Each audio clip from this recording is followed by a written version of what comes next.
Are we pretty? We're something. I think we're so pretty. I think live is the term, not we'll pretty. have to say live is the term, not pretty. Folks, we're getting this stuff spooled out here.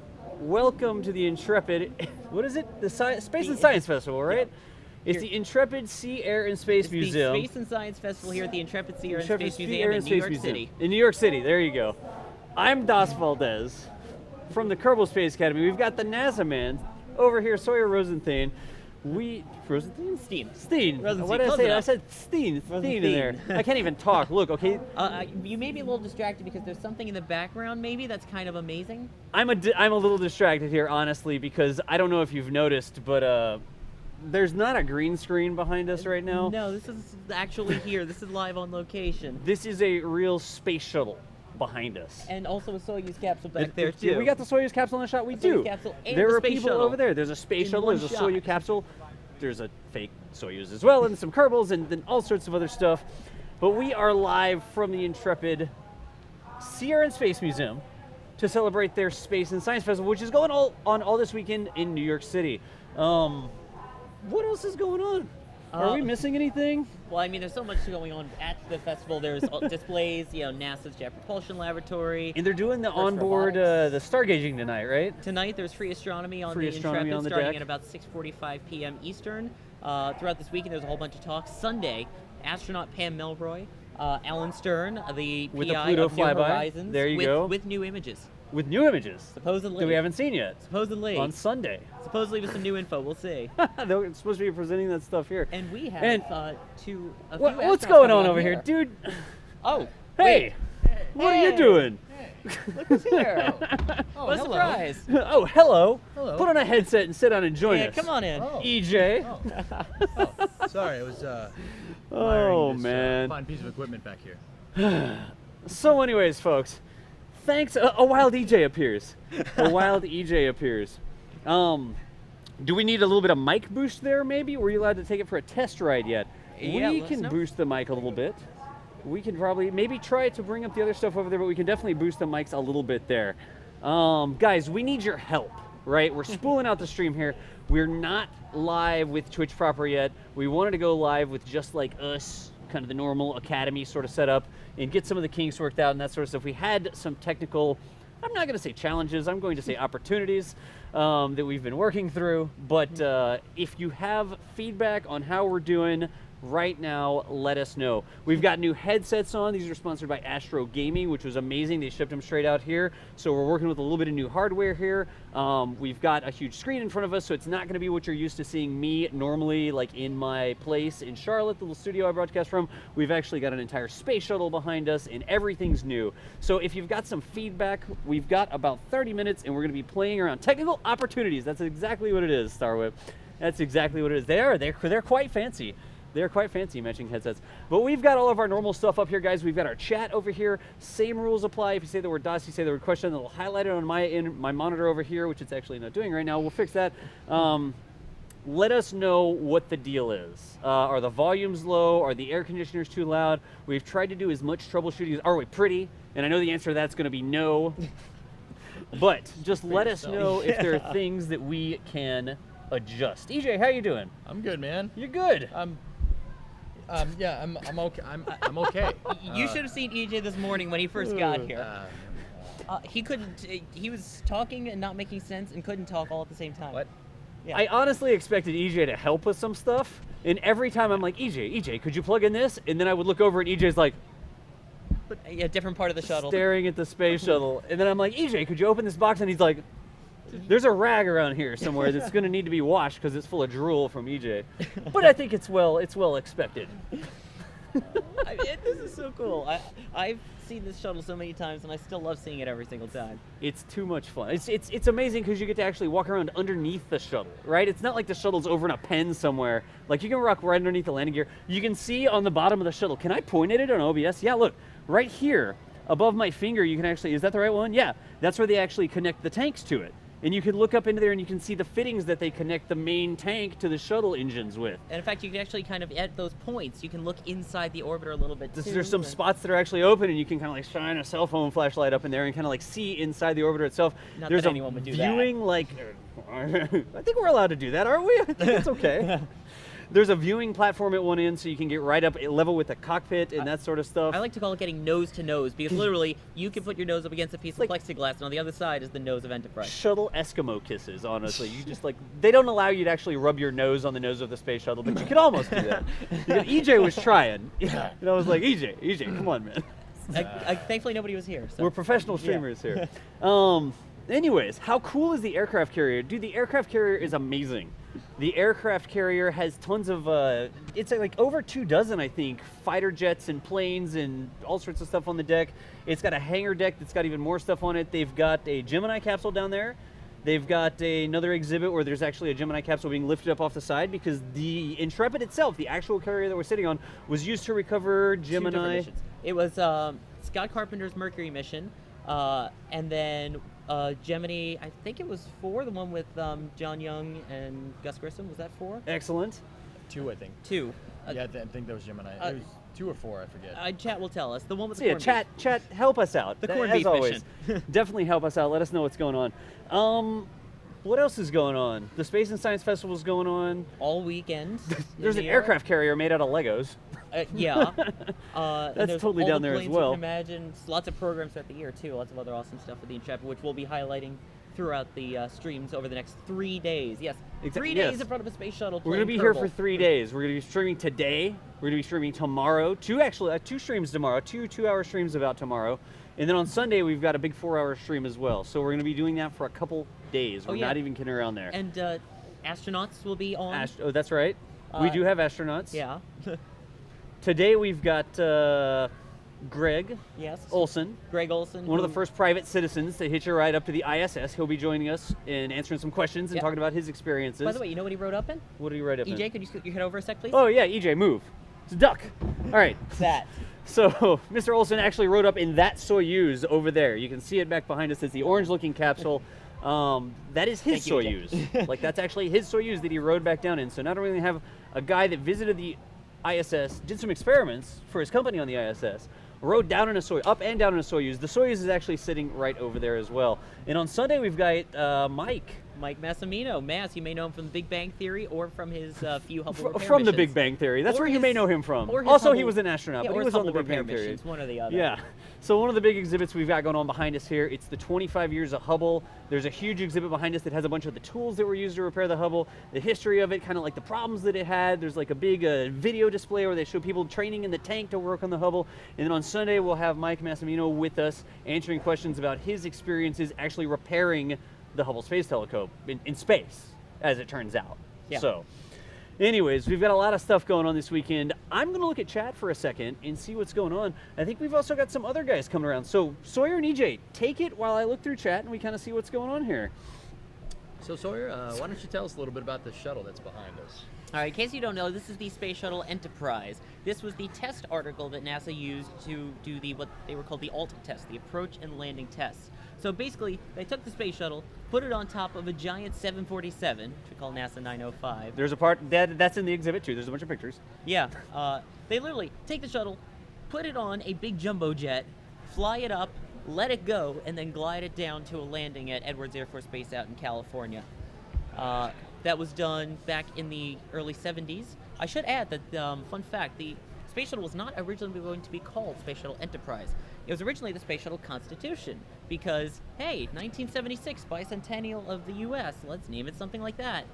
There was a writing campaign with, I believe it was over 500,000 letters, and it talks about it at the exhibit here, to the president because Star Trek fans wanted to name it after another spaceship. There is a big named part Enterprise. there's a big part of the exhibit over there that talks all about that, right? Yeah. So it's called the Enterprise because of the Starship Enterprise. Yep, exactly.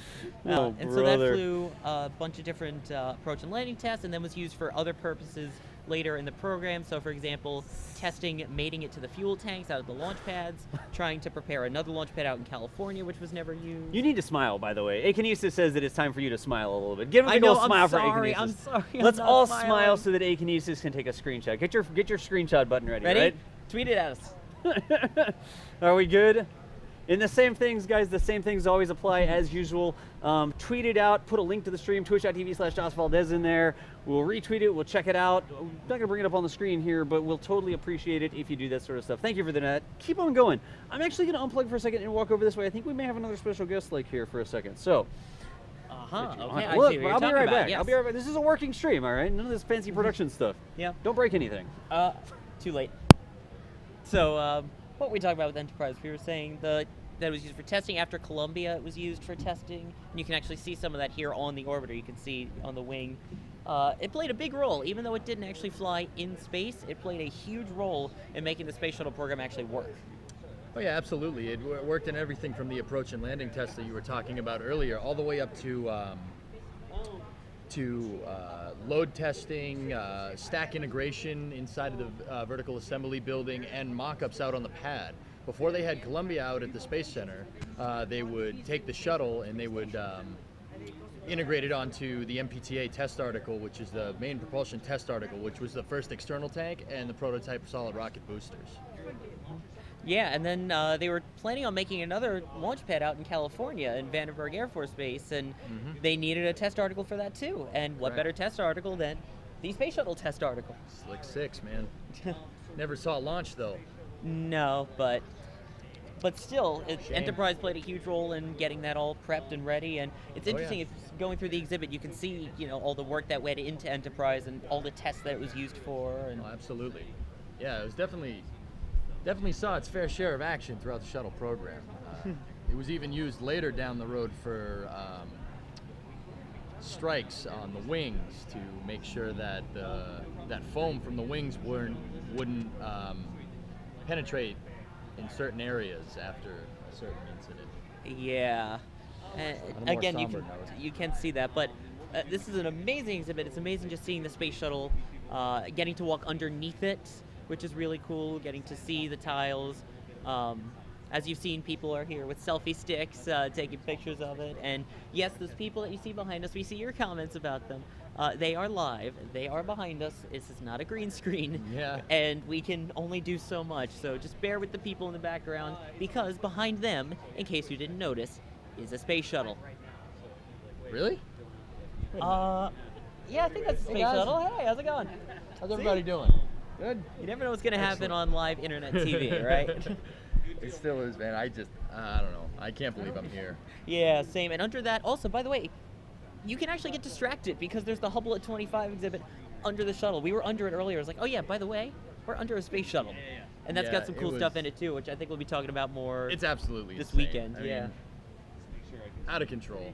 Yeah, it's you have to come down. That's all I could say. If you've never seen a space shuttle, A, New York is awesome. B, this exhibit's awesome. C, it's a space shuttle. Yeah, it's believe me, it's good. Yeah, you are talking to the one of the space shuttle experts here. It's really cool. The Hubble exhibit's really great. NASA members actually showing me that a lot of the parts that were engineered to do something as minute as pulling a card out of a computer slot when they were changing the circuitry on the Hubble. Like here, it's just pulling a socket out, but up in space, it actually requires a whole tool that was used to pull the cards out of the Hubble Space Telescope, because in space, even the most mundane tasks, I mean, zero G is a completely different ball game, and it's definitely interesting to see the thought process that went into building these tools designed to do these mundane tasks. It's stuff that we like doing on the stream over on my end. You know, we like engineering stuff that doesn't necessarily do anything. Engineering or over-engineering, EJ? I don't know. We like over-engineering I don't stuff. think I don't that know your there's much of a CPU difference. likes you very much from the number of parts you put in a Kerbal Space Program. Yeah, which I saw someone asking you how many parts your shuttle is here, EJ. I can neither Yeah. confirm nor deny. This is actually one part. Yeah. Physics, it doesn't have any problems because apparently real life, the physics processor, not limited to a single core, Yeah, and go has figure. infinite processing capability, I guess. Well, technically, I guess it's two parts. There's the shuttle, and then there's the tail fin, the thing that covers the engines yeah, when it was you're doing right. the glide Okay. testing. Yeah. So 2. So Two, but right now it's bolted together. It's one part. Like, Yeah. I don't think that it needs to simulate the physics separately between those two things. No, it it actually simulates the physics of every single molecule. especially At since an it's Separate- atomic every level. single atomic level, it simulates the physics. and so also there's no decoupler, so that's part of it too. I think so we're it's gonna one need part. like Unity 1 million to get that going. Yep. Soon though. So we have another special guest. And EJ, I may need you to pop up for a second because we're That's okay. limited with space. I might need to. Look, go. he's EJ. Yeah, go EJ, have fun with the space Go shuttle. and look at the space shuttle right quick. to, You'll probably see him in the background. We've got another special guest. His time here is limited. He came over on his lunch break. But EJ, when you go over there, if you could send Roverdude over, maybe he's yeah? right there, Oh, man. he's You're here. right around the corner there. Yeah. Bring him over here, Roverdude. Come on, man. Hey. Look at we this guy. doing? Have a seat. Get you some headsets.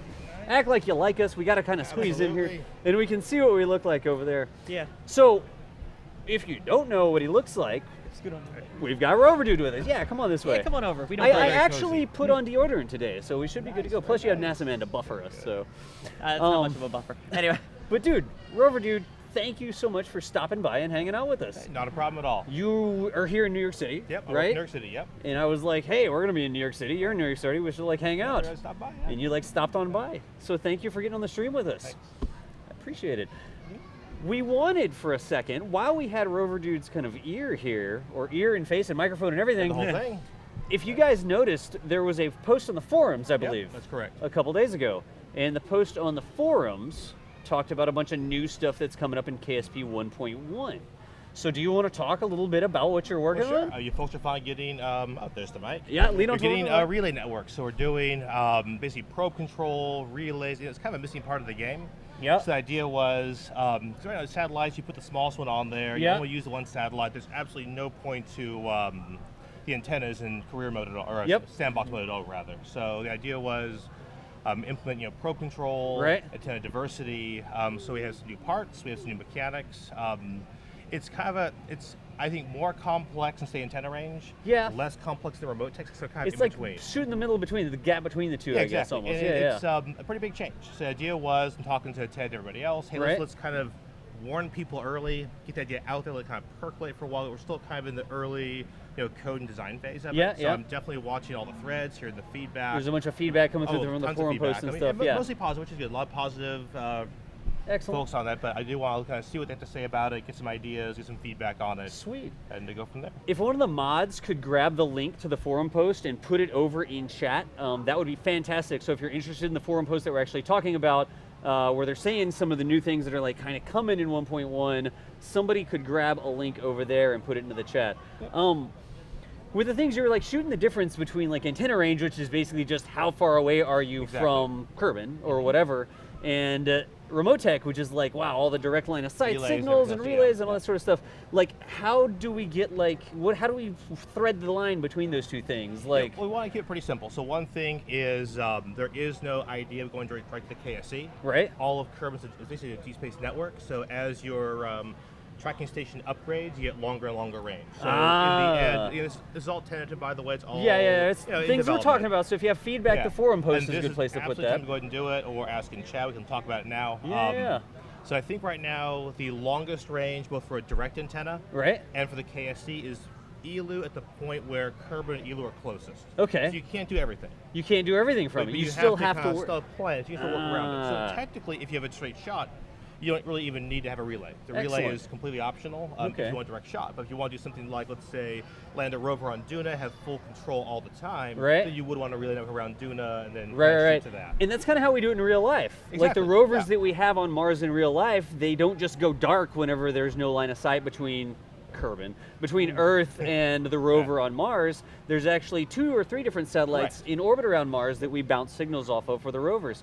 So that's kind of like a real life sort of. And the toughest part, honestly, is we have no flight computer. So how do you Right. simulate pre-coded commands? And Yeah, the yeah. thought process is, you know what, that's probably too complex, I think, for stock at this point in time. Yeah, So we try to abstract it a little bit. So we're still tossing. I heard the feedback, right. and I think the biggest thing has been lack of a flight computer or lack of some analog towards that. So we're kind of tossing ideas back and forth how to better emulate Gotcha, that. yeah, Or just yeah, not yeah. land in the same spot, right? Because So it's not like you want to like implement like KOS or whatever, and it's like now you have to write It's scripts. awesome, but yeah. for your average user, it's not very approachable. Right, it's again, like I always say, it's walking the line between an arcade game that people can just pick up and have fun with, and doing like justice to the real world. Like this thing is complicated in real life. Like even in resources, we kept very simple, Yep, frameworky, wide open, but keep it very simple and appropriate for stock. Yeah, yeah. But modders extend that. So Exactly. I'm kind of seeing the same idea where for antennas and satellites and communications, keep it very simple, very approachable for the stock player.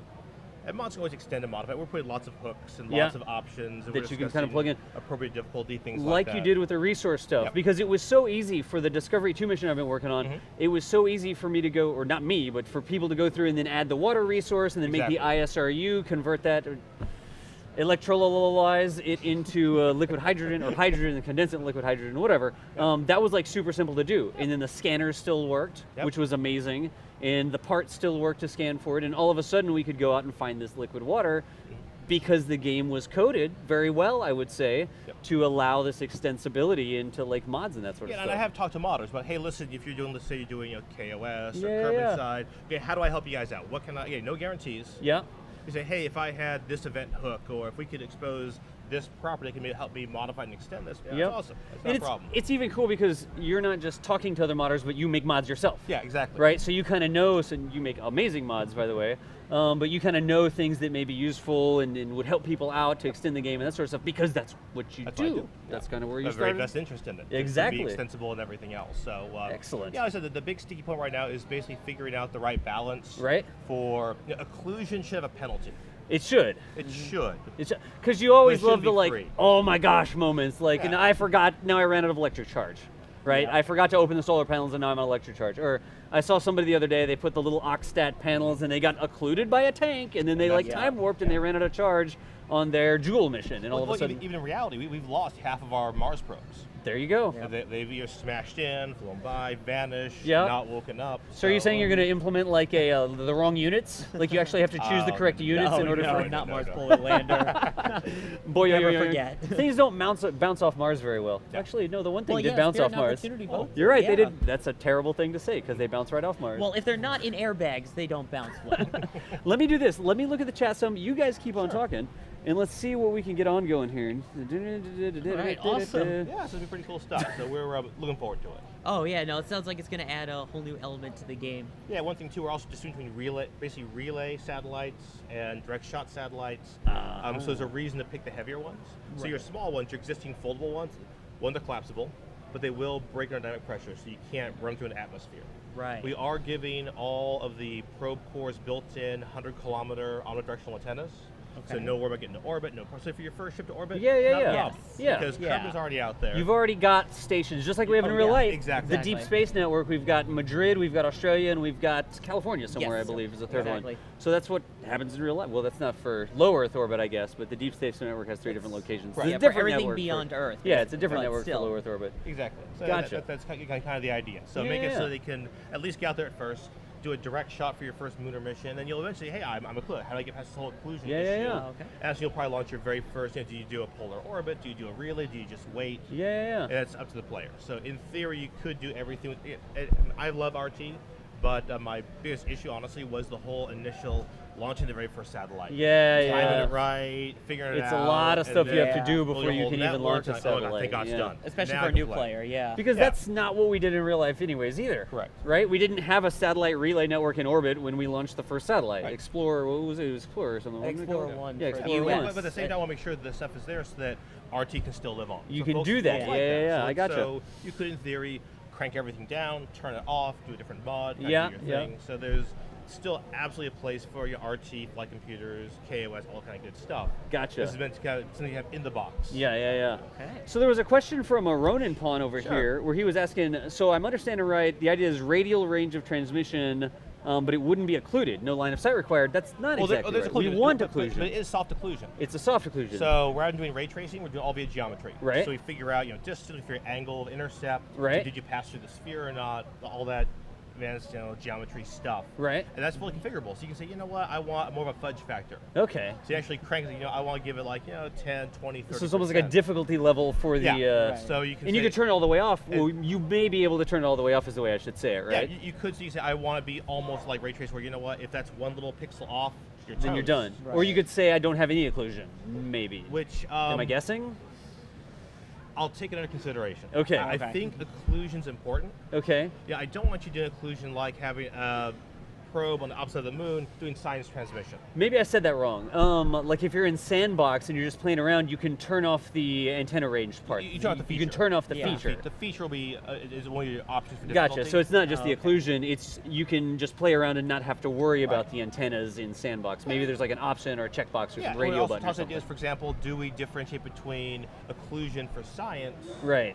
and when you are occluded, do you stop all control? Do you make it partially controllable? Okay. Do you have nothing? So this is all very much in the mix. I'm watching the forums, Yeah, reading yeah, threads, yeah. and talking to people, trying to get a feel for where we can have this land. I And gotcha. Ideally, just have it as points on a spectrum.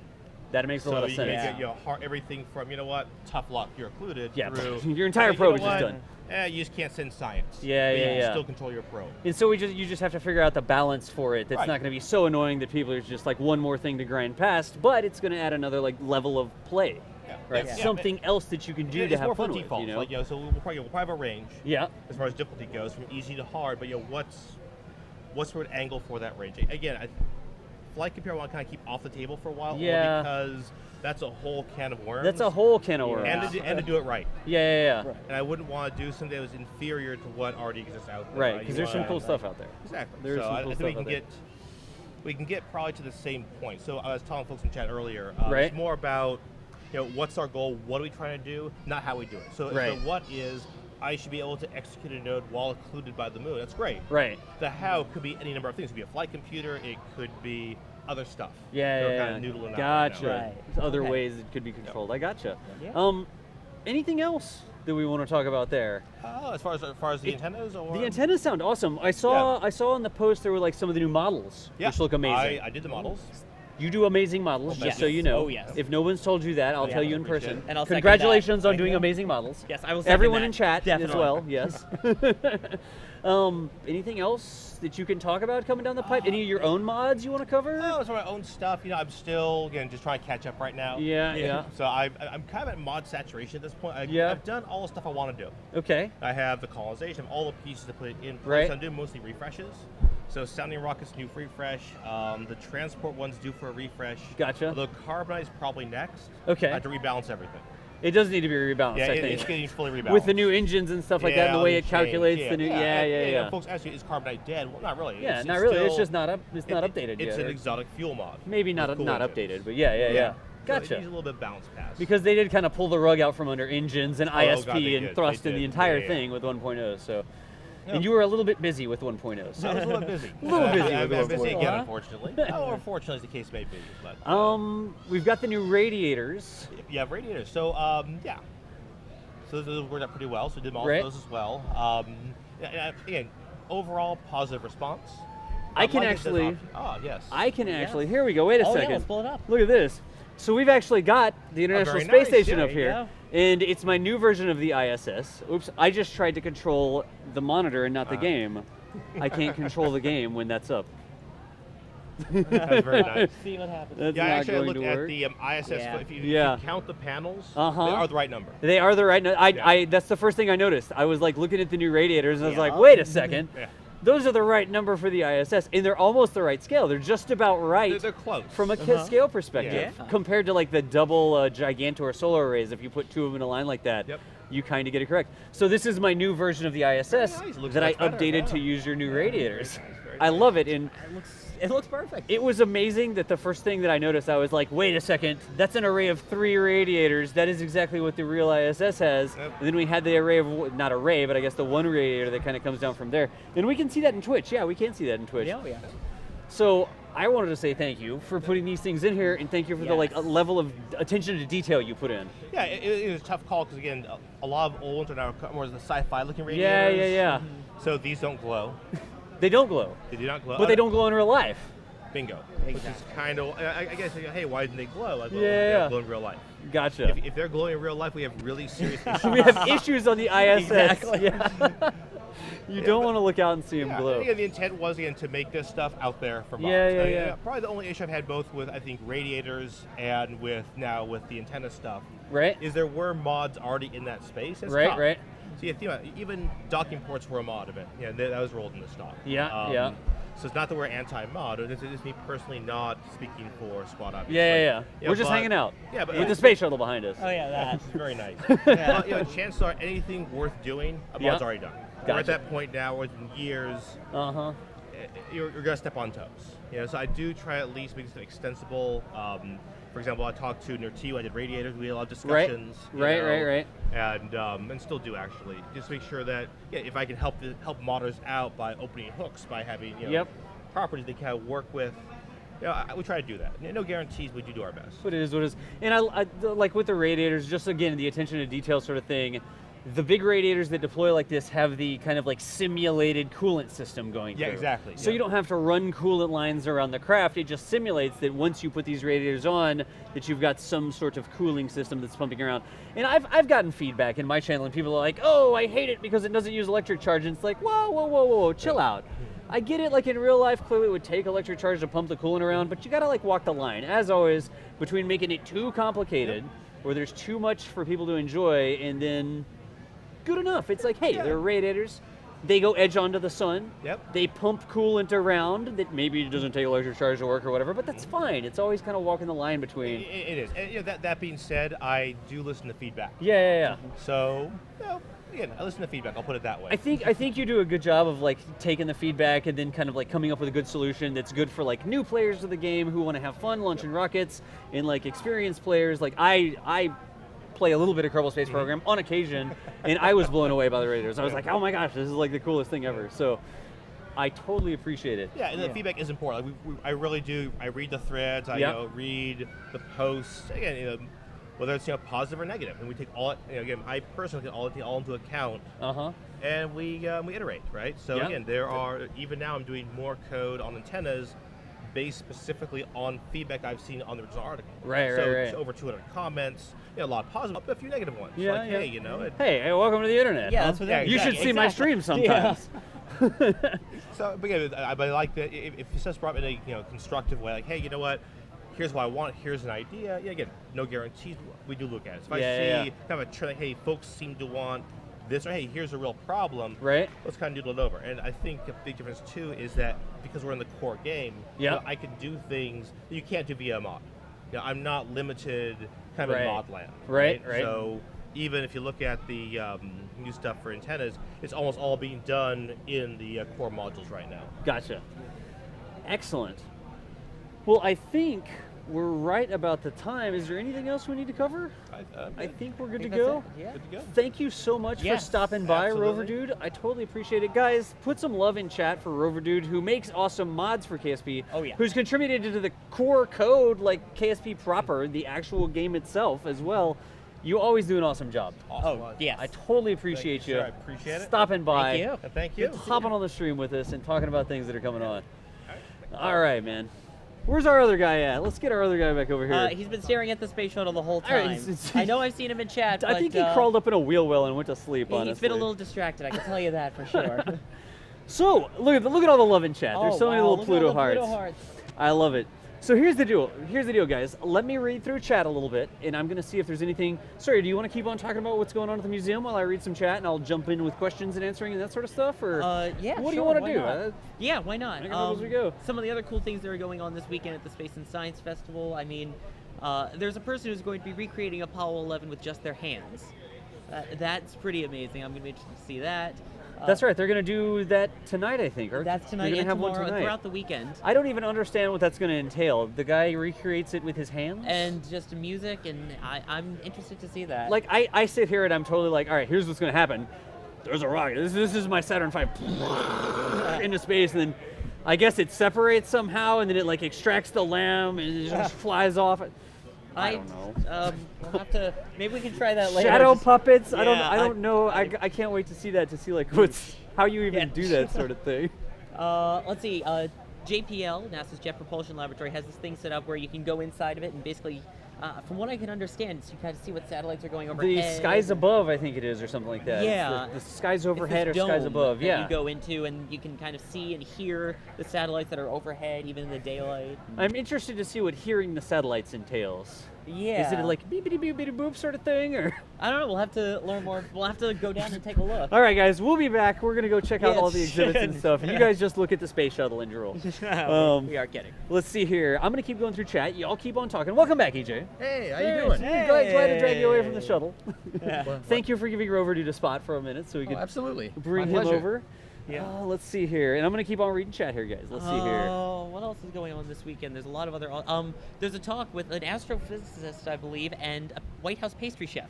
A White House pastry chef. Yes, the White House pastry chef for I think it was like 6 different presidents. You've probably seen him on History Channel, talking about baking in inflation and how different kinds of inflation, like inflating of souffles and inflation of the universe and other life and things like that, which is going to be interesting.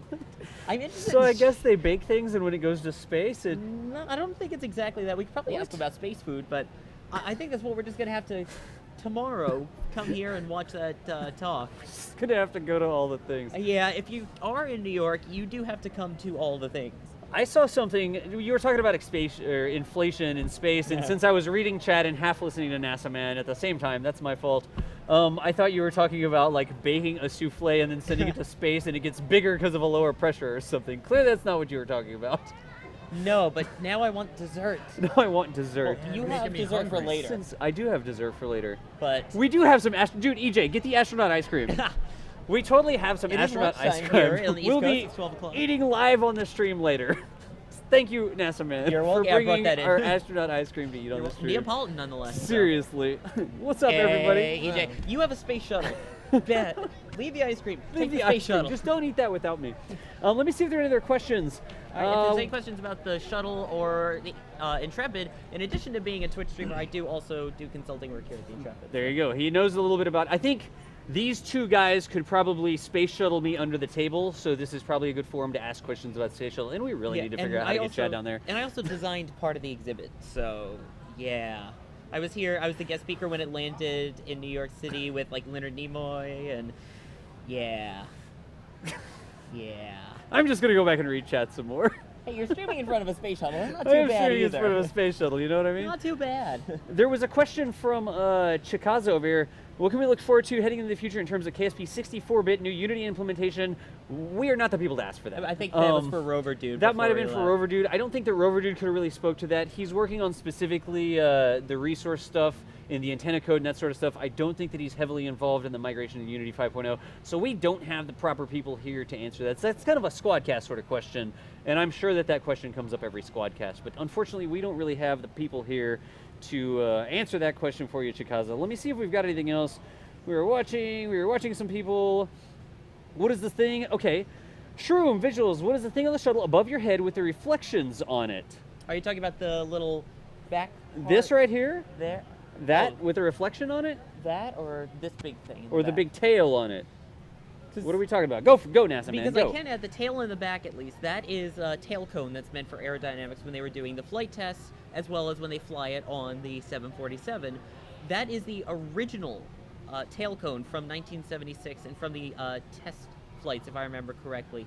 The other one, that is to simulate the orbital maneuvering system pods, the OMS pods, which are the engines that the shuttle would use to maneuver itself in space. Gotcha. Since this didn't actually fly in space, they're more of to test the aerodynamics than full of dangerous chemicals. Right. That's one of the cool things. That's one of the things we're going to be doing on the stream whenever we actually get to playing instead of just talking Which we about will. Kerbal Space Program. We are We going to will, do we that. promise. And I think we're going to do this tomorrow. We're going to go through, we're actually going to look at the Shuttle Enterprise. We're going to talk about its history. There's an exhibit here that has some of the original shuttle designs that don't look anything like this. It's like a space plane strapped to the top of a rocket, all sorts of different stuff. So we're going to play around with some of that stuff in KSP tomorrow.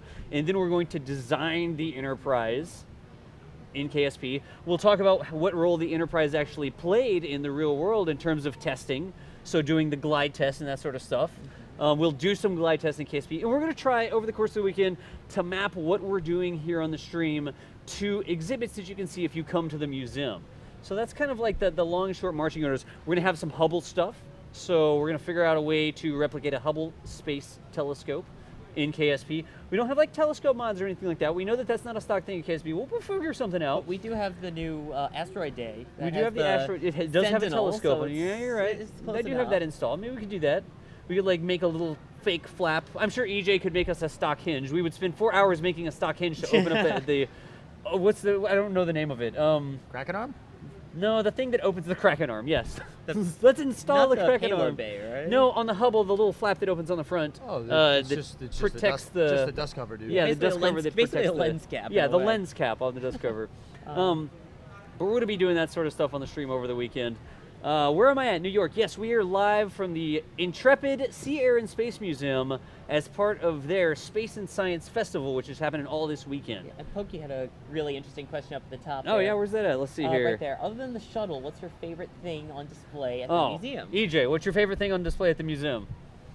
Well, besides this, Besides the shuttle, it says. Besides the shuttle. you know what? He's going to say the shuttle's tires or something. No. Believe it or not, it's actually the TMA-6 capsule right there. Nice. There is an actual Soyuz capsule that is right behind me, about 10 feet behind me. Yeah, lean behind you, EJ. Yeah, it's right. Well, I guess she's in the way. That's okay. We're in But a working you can museum see it right there. now. Yeah, you can see yeah, it right there, on right the here, back. behind the over that way. That's a here. Soyuz Back. capsule. Somewhere I should there, just yeah. run back there and be like this. Yeah.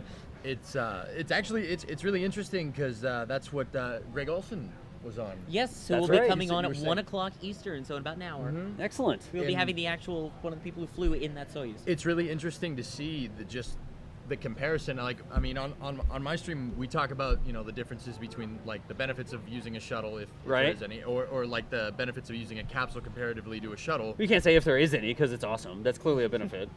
Well, I'm trying not to sound biased.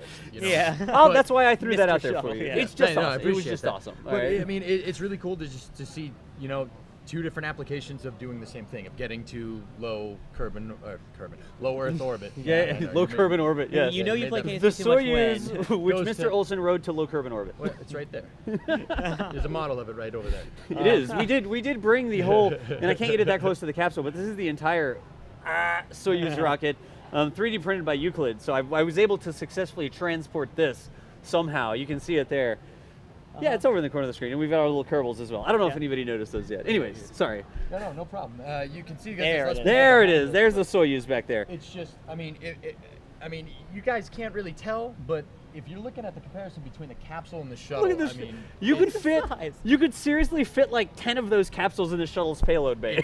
it's absolutely nuts. I mean, the Soyuz, I couldn't fit in it. I'm way too big. There's no way. I It mean, is tiny. It's probably like maybe the size of like a Volkswagen Beetle or something. It's really not big. Basically, if your feet stick past the end of a lazy boy recliner, whenever you have it in recline mode, you don't fit in the Soyuz. And Yeah. even then, you're going to be uncomfortable. Yeah, it's just very interesting to see the just different demonstrated technologies here. You have the Russians' way of getting into low Earth orbit, Yeah. and for 30 years, the Americans and international partners' way of getting into orbit. It's two radically different concepts, and it's really interesting to see them right next to each other. Because besides Mercury and Gemini in Apollo's kind of a like special case because it was the lunar lander and everything, we've never just had a capsule-based orbital service to the space station that the U.S. has done. Yeah, the closest thing would have been the Apollo module that was used, in the Apollo missions to the moon, ASTP and Skylab. Yeah, Skylab. There you go. Pretty much. Yeah, I mean it's really interesting, and even then the not the Skylab, the Apollo command module is way bigger than that. Yeah. I mean, I've seen them before. I've seen the one at the Smithsonian. Well, there is actually room to like not walk around, but move around inside the Apollo in them. command Oh, module. absolutely. Yeah. They're This definitely one, a lot you're bigger. strapped in. You're not moving around. That thing's maybe 2.5 meters in diameter. It's really not big. The Apollo one's like, I think it's like 3 or 4. You could honestly throw a tea party Yeah. in there. Oh yeah, Oh, yeah. There's a lot of room comparatively. There is no room in that thing. Like the seats are. It looks like. Because it was originally It looks like a sardine can. It man, you looks know? like a sardine can. It's- To it's- space in a sardine can. I love originally it. meant pretty from much. one, and then Russia's like, all right, we can squeeze in a second. Oh, we can even squeeze in a third, and it's literally a squeeze. It's really literally cool. a squeeze. Yeah. It's almost to the same size as the Gemini capsules. Yeah. Because, I mean, not the same size, but the same amount of room per person. No, Because the Gemini capsules was basically like two dudes sitting like shoulder to shoulder. Gemini would have been our if we could, obviously you're comparing like apples to oranges here. Right. But if you could compare something to Soyuz, Gemini would be the closest. The closest that we got. Which, Yeah. in terms of like the rocket, the Titan GLV compared to the Semyorka lifter, Yeah, which yeah. ultimately became Soyuz. Yeah, that's about comparable. Okay. I mean, imagine trying to squeeze 3 people inside of a Gemini capsule. It's not going to work. You No. can try. There's a model you can go inside here at the Intrepid. There is a model, We need you're to right. pull up the video of you inside there. I've flipping done all the thing, switches. yeah. I've been flipping switches in the Soyuz. I was like, which one turns on the panel lock? in the Gemini, yeah. Is there an SCE switch in the Soyuz? Yes, there you have an to flip it to SCE? aux. Really? Yes. Oh. No. How much does the shuttle cost roughly? They're ballpark estimates. I mean, are you asking like per launch or the whole program? Yeah, in like general? just designing for that. That's actually a really crazy question because there was like a per launch question over time. There's like the end of the life cycle, I guess, when mean, you talk about the design fees, I guess, the designing of it, and then all the launches and average that out. Like, that can't- question is kind of hard to do. You can't really put a number on it. I mean, NASA quoted like what was STS-135, like a 450 million. It's a little over 300. Yeah, I mean, it varies 350 depending on million. what the shuttle's trying to do in terms of just funding like each individual flight. But for the most part, I mean, like development costs, upkeep, orbiter maintenance, orbiter processing, payload checkout. I mean, it's billions. It's way up there. I mean, the shuttle was marred with it was supposed to be able to be launched like every week, and that ultimately didn't happen because of it weren't really reliability issues, but more of I don't want to say design flaws either, but it was just stuff that they figured out down the road. It's stuff that we learn over time. Exactly. Yeah. It's like, hey, we're going to want to launch this thing repeatedly, and it's like, hey, if we want this thing to be totally safe, it's a complex system, and we got to really take care to make sure it's ready to go again. A very good example of it would be Elon Musk's recent finding with CRS-7. Right. So, everybody knows that the strut failed on CRS-7, Right. causing the helium And the tank to helium hit the- tank impacted the other one, and then there's So- an overpressure. So now, what they're going to do is, instead of just receiving the struts from the manufacturer and saying like, okay, these are rated Yep, for that's a strut. 10,000 foot-pounds of force, they're going to test every single one. Right. That's something that was not foreseen in the original design. The shuttle had a lot of things like that. They're not necessarily design flaws, but they're things that you It's things you probably learn should by be- doing. Exactly. It's things you learn by doing. Because if we had tried to sit there and come up with every single thing that could conceivably ever go wrong forever, Not we would on have that never thing. launched anything. That thing has a million moving parts in it. Literally, it is one of the most complex machines ever made. It is. Yep. It's the difference between making sure you've got all your bases covered to the best of your ability and then getting out there and actually doing some stuff because you're going to uncover stuff and learn some things. That's why we do science. That's why we get out there and get experience so that think- we can learn those things. And I think for as 133 times, that's pretty respectable for something that complex. Oh, apparently some people thought that these were just an overlay. No, these are yeah. for real. No, they're These there. are for real. They're The there. Shapeways, Kerbals, and the Euclid printed rocket there. Absolutely. By the way, to finish the question of all of my other favorite thing here in the exhibit at the museum, Yeah. I think it's tied between the Blackbird and the Concorde. The Blackbird and the Concorde. It's a tough one, but I mean the Concorde supersonic plane. You can actually go through it. It's Yeah. really narrow. It's amazing, but that thing is a beast. And then fastest plane. Yeah. AA-12, which is The the predecessor A-12, to which the is predecessor. SR-71. Yep. For all the pedantic people in the crowd. Yes, I know those people would call me out if I said, "Oh, it's the SR-71 Blackbird." That's the A-12 Blackbird. Little do you know. Yeah, but still Blackbird, and it's still awesome. Oh, wait, you have. Hey, wait, check this out. Listen, guys. I The didn't- protective film is Hey, still on his he headset. took the headset I set You're up. right. Wait, is that That side was the good? headset that. Take the 'cause I took the protective plastic film off off. that one. Hey, we don't want to damage them. These are brand new. Here's the thing: I took the plastic off that one, and then he stole it. You were too busy staring at the shuttle to take the plastic EJ, off. wait, does this have drool on it? It has Yes, it EJ does. drool on it from the shuttle. Can Good you- catch, good catch. Can you blame me? I mean, Bullet. I mean, no, because it's a space shuttle. But Attention to detail. But They are brand new headsets. I was learning to get them all set up and everything. They were sent out by Astro Gaming, and I got to give it like an awesome shout out to Astro Gaming for sending these so that we could use them here and have matching headsets and kind of like instead of like a hodgepodge sort of thing. So Astro Gaming, you guys are awesome. The headsets are really nice too, honestly. They are. These are, Yeah. these are really, They really are comfy. nice headsets. They're comfy. Let's see here. Speaking of struts, didn't they just say where they're removing the problem strut in the O2 tank? I'm not sure. I think they're still working on the exact fix of what they're doing. I with have the my next launches. headset the wrong way A around. few people have been saying that. Yes. It says backwards. I do have it backwards. Well, it's all mono anyways right now. Mike to port side, sir. Time out. All right, whatever. Ah, there we go. Doesn't the headset mic work well with your setups? Make 1B, we're not using the headset mics right now. We're using the other sorts of mics. The headset mics, we're not directional, and so they pick up a lot of the background noise. We've got AC units and that sort of stuff above it, so we're going with sort of like different microphones. We're not using those right now, so maybe we can get them working, but not yet. We will try for that later. Wrong this week, hat. but- Yeah, I'm not flying rockets yet. Yeah, which we will be doing. I don't know. We will try We will and do do some some- today. Yeah, we are So- going to do some. Yeah, will we're definitely have- going to do some. We're gonna have some guests on, and Soon. we're also we have we should add the person coming on a little bit later. Yeah. Very soon will be one of the curators of aircraft here on the Intrepid and the Hubble at 25 exhibit. Excellent. And we had a thing going where people could design. I their think own what planes, we're right? going to start off with is with the curator of the aircraft exhibit. There's over two dozen planes on the Intrepid. We're going to be flying some of the user-created craft in Kerbal Space Program, And which it's is not amazing. too late, right? Yeah, it's totally. People can still submit them. How do they submit them to? I think we already have so We've many got that we're plenty? not going to Oh, be able to get through them all. great, but There's like still. over 20 submissions. But people can check them all out for themselves on Yeah, Kerbal X, yeah, right? absolutely. They're all on Kerbal X. Great. That is absolutely right. Let's see here. Any thoughts on the new Kepler discovery yesterday? I know your thoughts. The new Kepler discovery. I think it's really cool. That's amazing, man. I mean, it's really cool that that we're finding other planets that are very similar to Earth. I mean, albeit a long way away. but Yeah. it's really interesting that we're It's finding 1,400 light years. So yeah, it's far It's a away. little we bit of may a not road trip. be Yeah, able it's to a little get bit to of a trip. If we shot a laser at it right now, in 1,400 years, it would get there. But to be honest, I still find it amazing that we were able to discover a planet that's only 6% bigger than Earth, which isn't that big to Yeah. begin with. On a universal scale, no. Yeah, that far away. That's still pretty In the Goldilocks impressive. zone, no less. Yeah. So the Goldilocks zone, if you didn't know, NASA did a big announcement yesterday, a press release. They discovered a new planet. It's pretty much close to the size of Earth. It's a little bit bigger than Earth. The mass of it indicates that it's probably rocky instead of gaseous, and it's in what's called the Goldilocks zone, which means that it's not too far away to be too cold and not too close to be too hot. It's just right away from the just right distance away from its star, so that liquid water could exist there. like So that's Goldilocks and why the Three we're all Bears. excited about it, because liquid water, from our perspective, means the potential for life.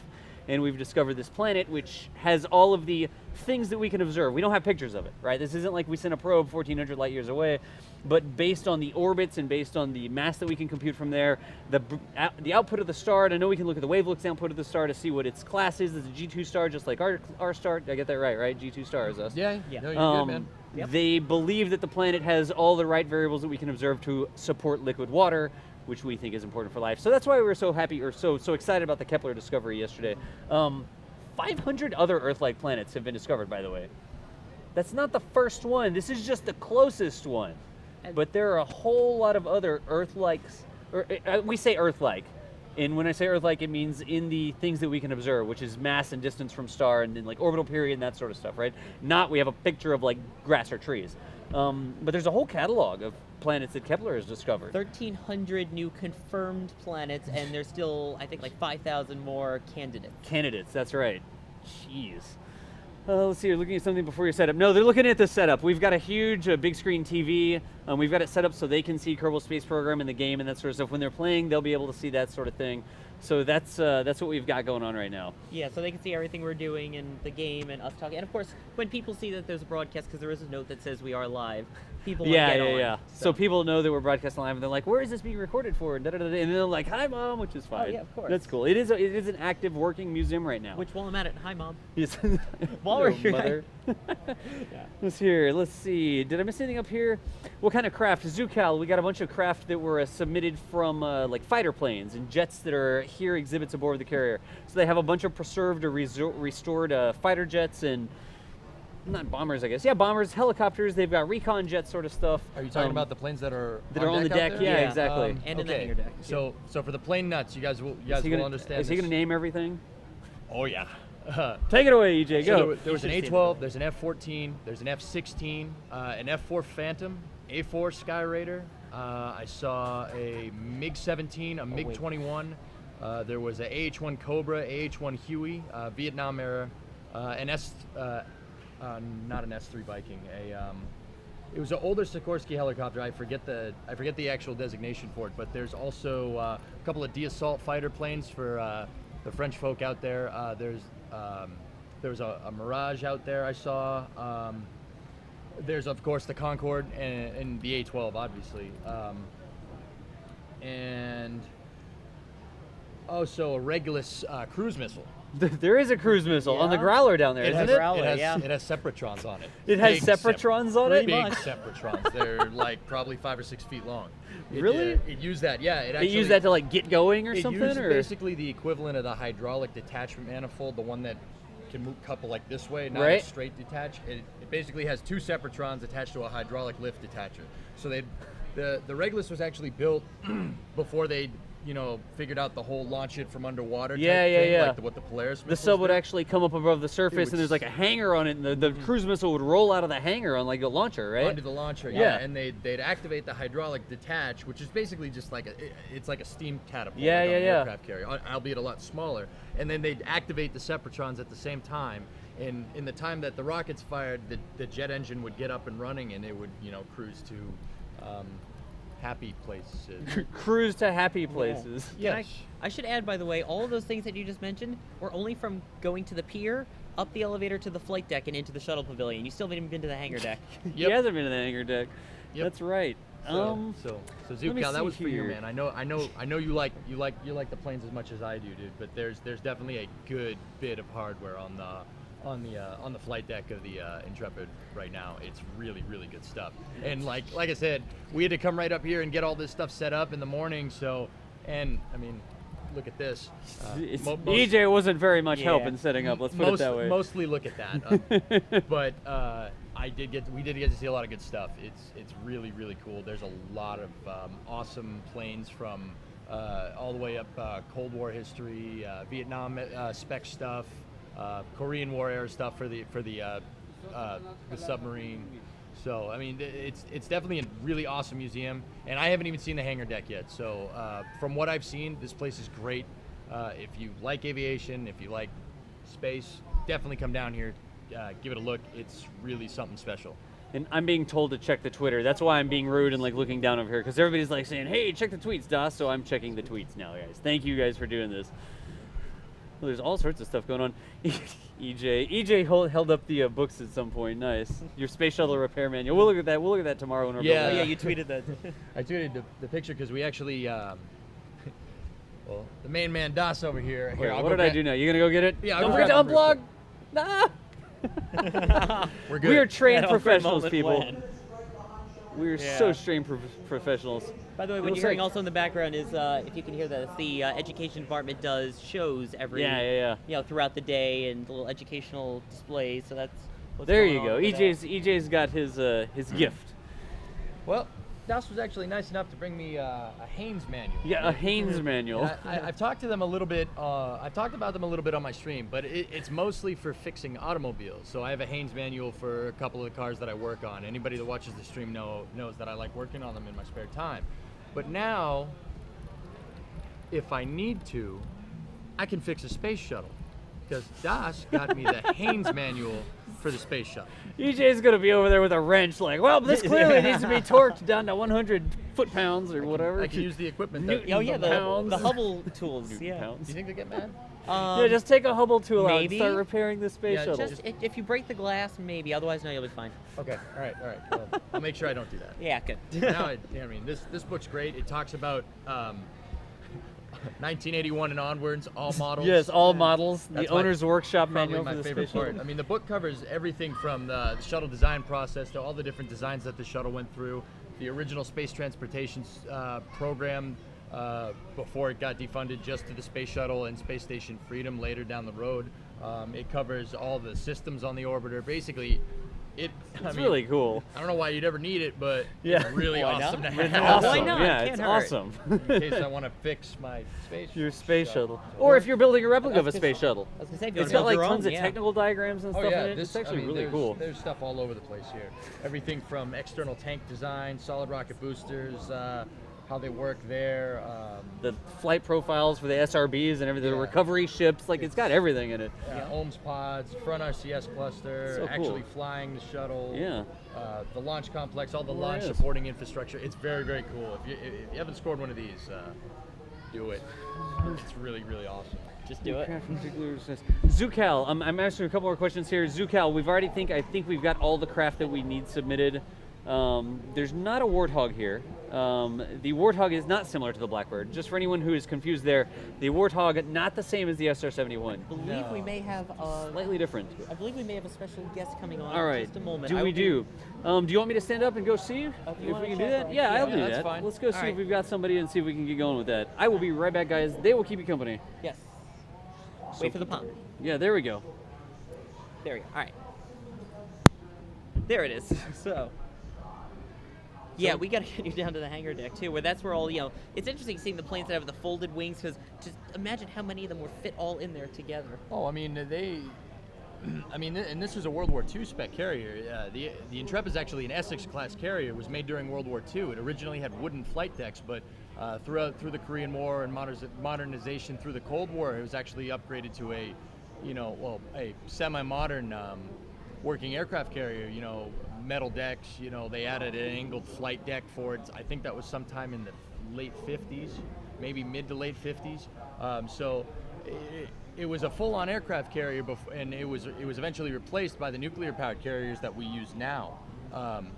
The cool thing about that is that, the Navy planes are all designed, like you said, they're designed to fold up.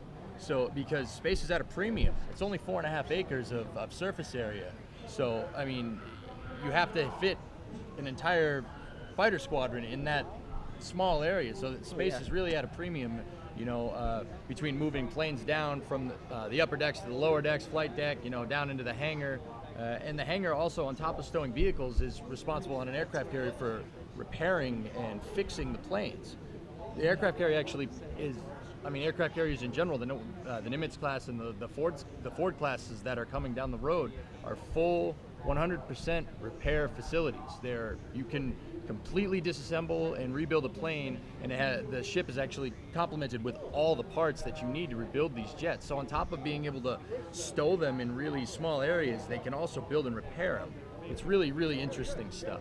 Yeah, and our next guest, who's going to be coming on very shortly, it sounds like we'll be able to talk about a lot more about those planes. But it's interesting because part of the flight deck was wooden, and the aircraft elevator, which they still have here that operates, is wooden flight deck. Mm-hmm. But it was all the way through World War II, and then when more modern Korea, Vietnam times, they upgraded it.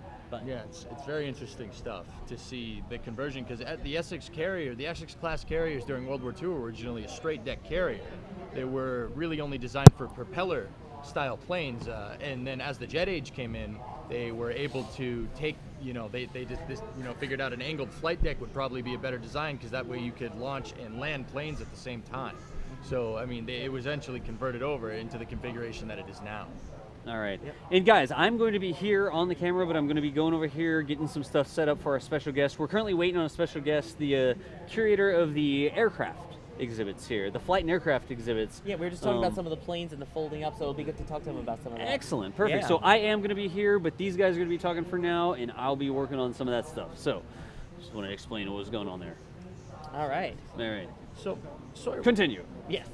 Nassima, what exactly is down in the hangar deck? Because I haven't been down there. Like what exactly is down there? I heard there was a Gemini capsule down there. Yep, there's a Gemini capsule that you go into. There's the whole Explorium, which is the whole hands-on thing. You can kind of see what the submarines are like, hands-on with spacesuit gloves, motion simulator rides. There's a bunch of planes So as well. A lot of really interactive displays on top of more aircraft down there. As if there Oh, yeah. wasn't enough on the flight deck.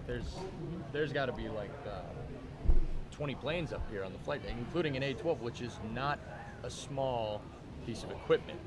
And there's more down below. And there's planes. There's a thing on the kamikaze attacks, a really interesting interactive thing with that. There's the propellers. Wait, what? An interactive kamikaze Well, attack? not interactive, but there is Okay. a show. There's a All show right. involving that. There's lots of amazing things involving that. It's just, there's how it lands. It talks about like the light system for how it lands, the optical landing propellers system. to actually moved the ship, and the story of how they got stuck in the mud when they were trying to move the ship in 2006, I believe it was. And then there's the third deck too. There's a whole nother deck too, which is the living quarters. So you can see where they got to eat, where they got to hang out. You can see the first class cabins compared to the lowly scrub type The lowly cabins. scrub cabins.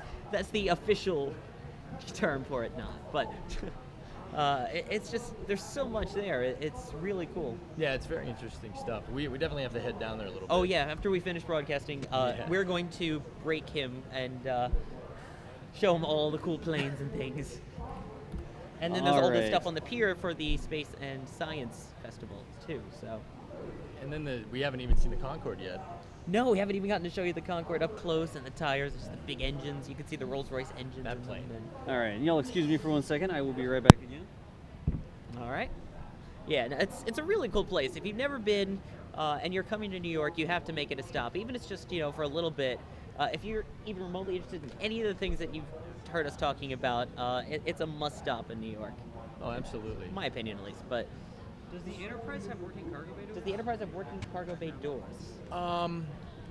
Yes and no. I mean, the Enterprise, the doors are definitely hinged. I mean, it's a dead giveaway. Yeah, you can see them back up there. If you look up by the worm logo, similar to the one on my shirt that's on the top part of the payload bay, you can see that the hinges are actually there. The thing is, what are you pointing at? Try to point to the hinges. Dude, right there. Yeah, Boom. close Bam. enough. Close enough. So anyway, they work, but they're not actually attached to any articulate mechanism. So in order for them to open them, they basically need to attach it to what they would use if they were loading payload inside of the VAB or something. So when they were testing stack integration of the shuttle in the late 70s, they would bring Enterprise into the VAB, and I mean it's just a hinge door with a latch on the top, and they'd undo the latch and the thing would open up and close. But it's not articulate in the way that the ones on the actual flight ready orbiters are, like the ones that we Atlantis, Endeavour, Challenger, Columbia, Discovery. It doesn't have the systems on board. Enterprise, for the most part, with the exception of all the systems that's required to land it and fly in atmosphere, it's missing all of the components. It's not pressurized. It doesn't have a pressurized flight deck. The payload bay is empty. All the life support systems are gone. There's no main engines. The OMS pods aren't there. It's really Enterprise was really only here. It was really only made to do flight testing and to test how that shape flies through the atmosphere. And then later down the road, like we were saying, it was used for stack integration to test out the process of actually, taking the crawler and putting the solid rocket boosters on top of that, putting the external tank, there, and then actually attaching the whole thing together and making sure that everything was working correctly. I mean, later down the road, they did the same thing with Columbia, but Columbia was more for like a dress rehearsal of the actual STS-1 launch. That's where they would test out powering systems, stuff like that. Right. Yes, oh, totally.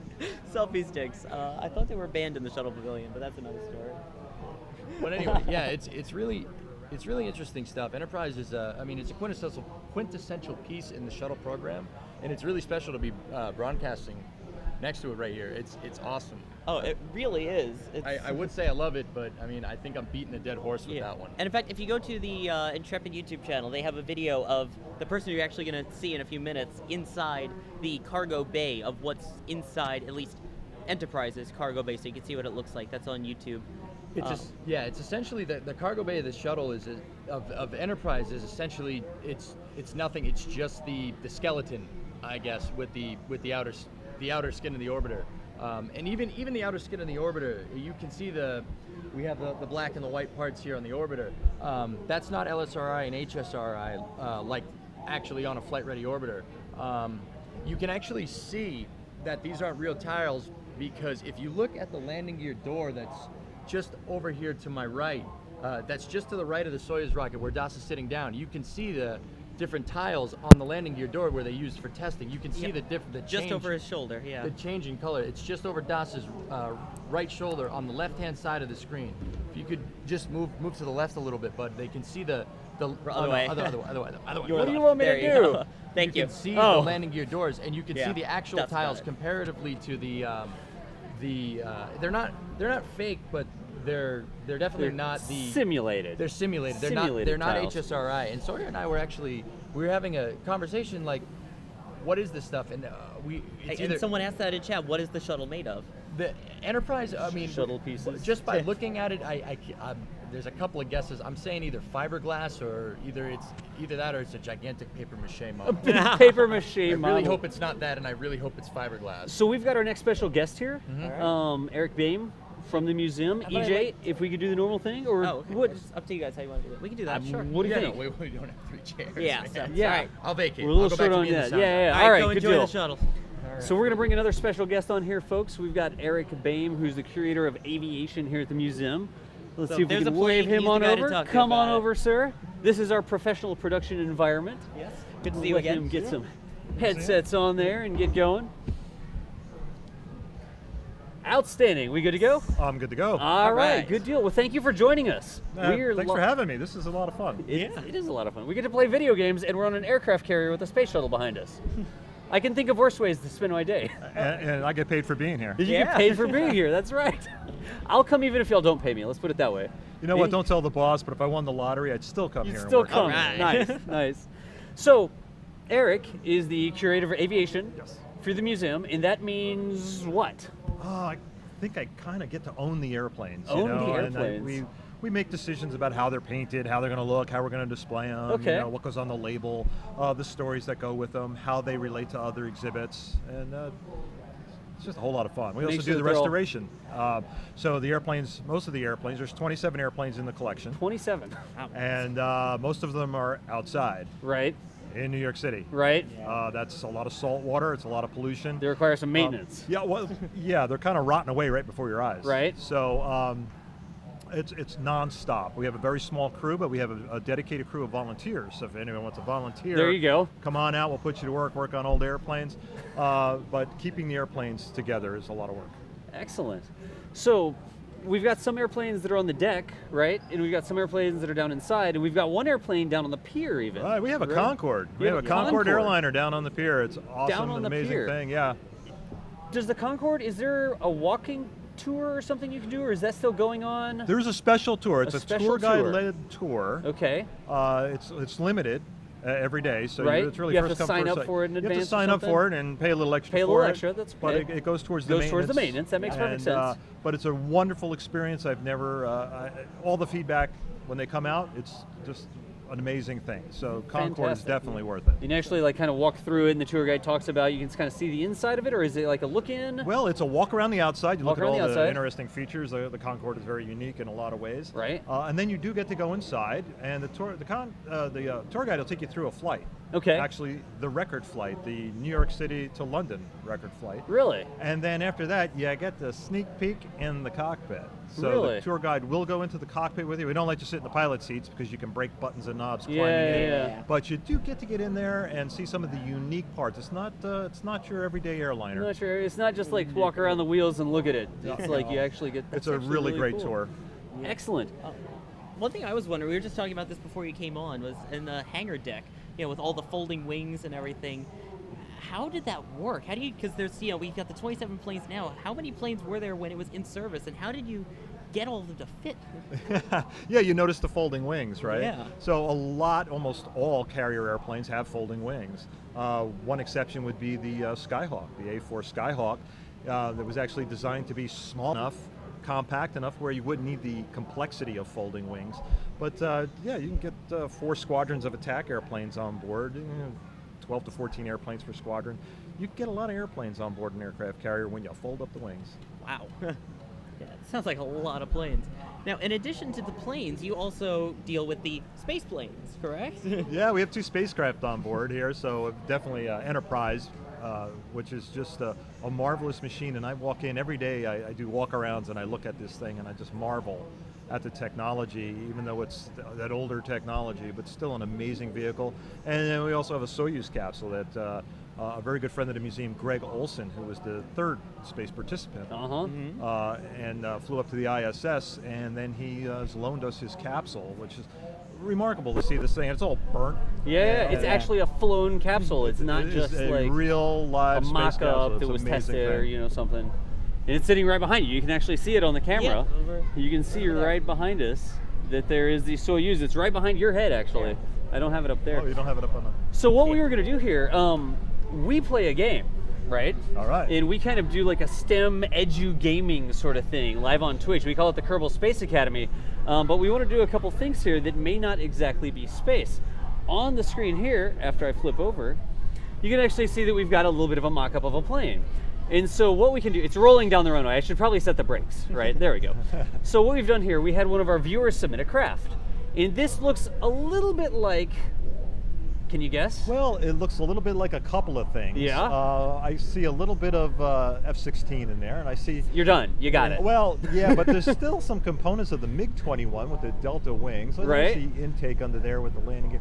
Yeah, mostly F-16, but a little bit other things. But it's you know what? It's a pretty cool looking airplane. It's actually a really cool little thing. But what we do is we actually get a bunch of different parts. So you can see as I go across the craft, these are fuel tanks, right? And it highlights that one part in green, it highlights that one, and these are fuel tanks that carry liquid fuel.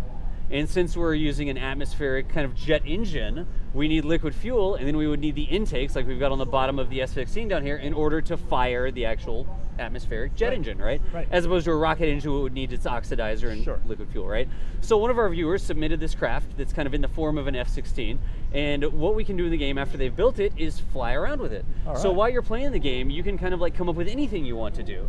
And you can build a Soyuz. We've got one of those. You can build a space shuttle. We've got one of those. You can build a entire Soyuz launcher. We've got an International Space Station. So whatever your imagination is, the game is based on real physics, real rocket science, that sort of stuff. So what I'm going to do, I'm going to fire this craft up. It's about time. You've been doing a lot of talking. Let's You know fire what I this do? thing It's up. like Kick the be tires, quiet, light the Dawson, fire. just start Exactly. flying, There yeah. you go. So we'll go ahead and just take this thing for a flight here. We'll activate the engine. We should be able to hear that. And chat, tell us if the engine sounds are low or high. We can definitely bump that up a little bit for you. We'll start up the engine. We'll go ahead and kick the brakes off. And we should start going down the runway. But you can see we've got all of our control surfaces. You've actually got to design the craft and put the control surfaces in there. Whoa, whoa, whoa. Hey, That's not what we want to do. hey. All right. Sawyer, does he get all the fun of the flying? Do you ever get to fly this? I do Nope, get to just fly me. too, but Just right me. now Nope, it's sorry. It's his dream. So we actually have to design the control surfaces. We actually have things like we can adjust the flaps. So if we wanted to go through and deploy flaps, those are clearly deploying the wrong way. I'm not even sure if the F-16 has flaps there. Oh yeah, it absolutely does, right But there. we're just kind of demonstrating some stuff. You've got landing gear. You've got to put the landing gear in the right place. You can bring them up and down. And then you can actually fly the craft, right? And so it's pretty simple to fly around. We just use some of the arrow keys. I don't know if that's a sanctioned maneuver. That's not exactly an air show maneuver. Let me see if I can turn back around. Oh, nice. That's Wow. a pretty ridiculous bit of a turn there. I'm not sure how many G's we just pulled. We can actually bring up our flight computer and it'll tell us how many G's we pulled. That was, let's see here. Right now we're doing 1.3 G's about. I don't know what the maximum G's an actual F-16 can pull. Let's see what this one can do just in a normal turn here. Yeah, yank that thing around. Yeah, 15 Right. G's is Yeah, probably well, a little high. We just blacked that. Probably a Yeah. little high, yeah. It's okay. The Kerbals apparently are a different race that have different physiologies than we have. So we don't have any problems doing 15 Gs with the Kerbal. Also, I believe, can this one stand on its end? What's the thrust to weight ratio right now? Because the game's actually computing all of these numbers as we fly. Wow. So if our thrust to weight ratio is not over 1.0, the thrust of the engine can't overcome the weight, right? The mass times the local Right. gravity of the planet, so it wouldn't be able to hover on its tail. And it looks like You're since actually I'm accelerating in the We're- vertical. Yeah, we're at 0.9 right now. We're slowing down a little bit because we're at a 0.9, 0.8. We're losing thrust out of that. So this guy doesn't look like he's going to stall out eventually, There which he we goes. try not to do. But we can do all sorts of different things. But a viewer designed this craft. Starting with just the cockpit, he went through and decided it should have the wings, it should have the intakes, it should have the jet engines, it should be able to pull 30 Gs or something, I guess. Unlike a real F-16. Well, I think this viewer who designed this maybe should send an application to Northrop Grumman. Yeah, seriously. This was the robot-controlled F-16. They're doing a lot of things with autonomy now, of course. They really are. Yeah? Oh, yeah. That's one of the big reasons that we kind of do the online gaming thing, because I think a lot of young people who may be inspired to go into, whoa, that was 22.9. A lot of young people who may be inspired to go into a STEM or an engineering related field who love video games may not realize that some of the things that they do in video games, especially a game that simulates physics where you learn control, you learn problem solving, you learn to kind of engineer things. This is kind of some building blocks that you would use in the real world Right. to get a real job as an aerospace engineer or a pilot or something like that. Well, I recently took a tour of Sikorsky Aircraft up in Connecticut. I've heard of them. And they're working on autonomy for helicopters. So you're not going to lose your pilots. Your pilots are going to still have a job.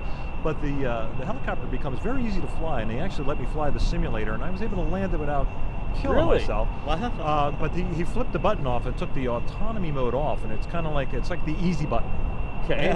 You know, Then all of a sudden he it took went. the easy button off, and all of a sudden it is very difficult to fly through a helicopter. But he told me that I'm going to try not to crash. The guys have been flying helicopters for years. Your old-timey helicopter pilots are having trouble with the easy button mode because they have all that muscle memory. Yeah, and that's what you do. Yeah, I try not to do that. You turn the easy mode off. I clicked off the window and I started controlling chat instead of the game. You chatted into the ground. Killed by chat. That There was you totally go. killed by chat. Hashtag blame chat. Who said chatting wasn't fatal? What? Don't chat and fly F-16s, as it turns out. So you were talking about autonomous systems that make flying the helicopter easy. And one of the things they want to do is be able to plug in a mode or a mission. Okay. Resupply mission or something like that. The helicopter can go and do. You're going to have your pilot You're going to on have the board pilot there just in monitoring case. things. Right? That's a lot like spaceflight goes. Yeah. But It's the a lot- mission will happen quicker, safer, easier. That's the plan. That's the plan. But you actually got to fly a simulator like that. I did. It was really a lot of fun. Sounds like it. Do they need live streams from their place? Ooh, I'll get you a contact number. I don't know. There you That would be a thing. Look, everything's fine. The pilot's fine. We can revert back. So there's different modes in the game. Right now we're just in a sandbox mode where we just get to play around. We've reverted back to the runway. Everything's fine. That was just a simulation. Nobody died. It's all good. This is one craft that we designed. I actually wanted to show you another craft, and we'll see if you can decide what it may be. Here. Wait. Well, I So mean, no if you look at the looking, screen, it's going to have the name on it on the I'm screen. going to look away. Yeah. Wait. So in the meantime, let's talk about In the behind us, 'cause meantime, In yeah, addition, yeah. you also partly curated the Hubble exhibit that's in Oh, here, the Hubble right? exhibit was a lot of fun. I co-curated that with Mike Massimino. There you go. Our Yeah. astronaut friend. We'll have him on Sunday. Yeah, he's so much fun. He's an amazing guy. The guy you see on The Big Bang Theory, that's really Yeah. just Mike Oh, yeah. being Mike. I mean, Sawyer said, you may know him from The Big Bang Theory as opposed to the Hubble repair missions. in yeah, the- right. right? Priorities. But boy, Mike knows so much stuff. And He's a cool guy, too. He's a very cool guy. We met him in passing, just said hi to him, kind of introduced ourselves, and Yeah, he's just last a cool night. guy. Like, Yeah, you'd be surprised. I go out to lunch with him a couple of times, and, Nice. and he's just a great guy to just hang out with. Really Oh, great yeah. guy. So I've got a craft on the screen here. I'm not sure if you can decide what this one may be. Ignore the text. Don't read the text at the top. Don't worry about that. Again, it's an F-16. Again, it's an F-16 with bigger intakes. We must have more engine power in this It's a thing? lot more complicated F-16. So it kind of goes to show you can do things in the game. You can make kind of a simple sort of arcade craft, or you can make a much more complicated craft. And you can see we've got multiple cockpits kind of like put on top of each other to try and simulate more bubble canopy. We've got the bigger intake sort of thing to kind What of do you got simulate going that. on the wingtips there? On the wingtips, we've got, I guess, missile rails, which would be a normal thing on the wingtips Sure. of an F-16. We've got bigger landing gear. We've actually got the little I actually don't know what those are called. They're called strakes. Strakes. Yeah, directional stability at higher All right. speeds sometimes. There you go. are We've got required. those on there A as lot well. of jet airplanes you'll see those on. Yeah. We've got actually parts in the game. You can kind of see here. This is the build editor, where if we wanted to, we could go through and choose a capsule, which has no place on an F-16, right? Or choose probe controls, or I don't know, do you want to build a space shuttle? We've got that. And you just kind of go through and you pick different parts here that you can put together to make different designs, right? But the cool thing is this flight, or this version flies a lot more differently than the little arcade version. And the game always tries to walk a line between being fun for people to play. You don't have to be a pilot. You don't have to be an aerospace engineer in order to design a craft or make something that's fun in the game. But if you want to go all out, you can design something like this. We'll just leave Bob in there and fly an F-16 that looks like this. So let's pop this thing going. Bob know what he's doing. It may or may not. Does this one have the... Yes, this does actually have the afterburner simulator on it. So I should be able to turn an afterburner on and off. Yeah, light that thing up. Yeah, we do. We can. There's a basic jet and there's the afterburner. But we should be able to take off. In the trick that I wanted to show you, I talked about the game simulating the forces of flight, right? Well, as it turns out, the game simulates forces of flight. So all the different aerodynamic surfaces on the craft you can see are getting used. Some blue would be lift, right? You see some things that are actually lifting in the wrong direction. Yellow is control surfaces, and as I actually pull my control surfaces up, you can see the different forces change. And you've got to design the craft in the game so that all the forces are balanced so that the plane flies. If you've got a plane whose center of lift is like way in front of the center of mass, or the center of pressure, I guess, not center of mass, but center of gravity, it'll try to nose forward constantly. And if you have a plane where the center of lift is way behind the center of mass, I think I just said those backwards. I don't know. There's a space shuttle behind me. I can say things wrong sometimes. It sounded good. Yeah. You can build a little arcadey sort of craft, or you can build a really complicated craft like this and fly it around. And this thing actually flies like a dream. It doesn't turn like, I don't know, how many G's can it pull? Oh, wow, the strakes actually move. That's Yeah, they will actually move a little bit. Now, I don't think they're supposed to move, are they? not on the real F-16. No. So we could come over here, we could deactivate them. So let's go for yaw, and now they're deactivated, they shouldn't move anymore. Yeah, I turned them off. So you've got control of programming a lot of different things. And now it kind of looks like a porcupine, right? All these different forces like acting on the craft. You can actually build a craft that can turn too tightly and rip itself to pieces. Who knows that that's something you have to worry about in real life? It is. It is There something you you have to go. worry about in real life. But it's just a fun thing. If you love like designing things, if you love Legos basically, you're excited about flight, you're excited about like space sciences and building things like that, Kerbal Space Program is a great game that you can go through and design craft, and I can turn those. And I can force overlays download. off. I can download this. You can download it. There's a free demo that you could download. That's kind of limited in the scope of what you can do, and in the full game, I think the full game costs like $30 to $40, depending on what day it is. $29.99, I think was the last cover. 30. It's like on sale sometimes. I think it's normally about $40, but it's a really cool game. In order to just kind of fly around. What else should we talk about? We're just making this up as we go. We're playing video games. I'm flying a fictional F-16 in a video game. I'm trying to see. We actually have a live chat over here as well. How are we Yeah, doing? Eddie. Also, EJ is a big plane buff. I know you've got plenty of questions. How about I switch out with EJ for a bit? That's cool. And we've got a couple Something else to minutes. deal with as well. You do? Okay, good deal, man. Excellent. Now I'm going to try not to crash again. Here, I'm going to swap out and I'll be right back. Good deal. EJ, grab the chair. We should have an extra chair over there against the wall. See you later. I'll see you again. Outstanding. I'll be right back. All right. Good deal. But that's what we do. So one of the things is we'll like replicate missions. So we replicate no, I'm not going to crash. Let me fly a plane as well here.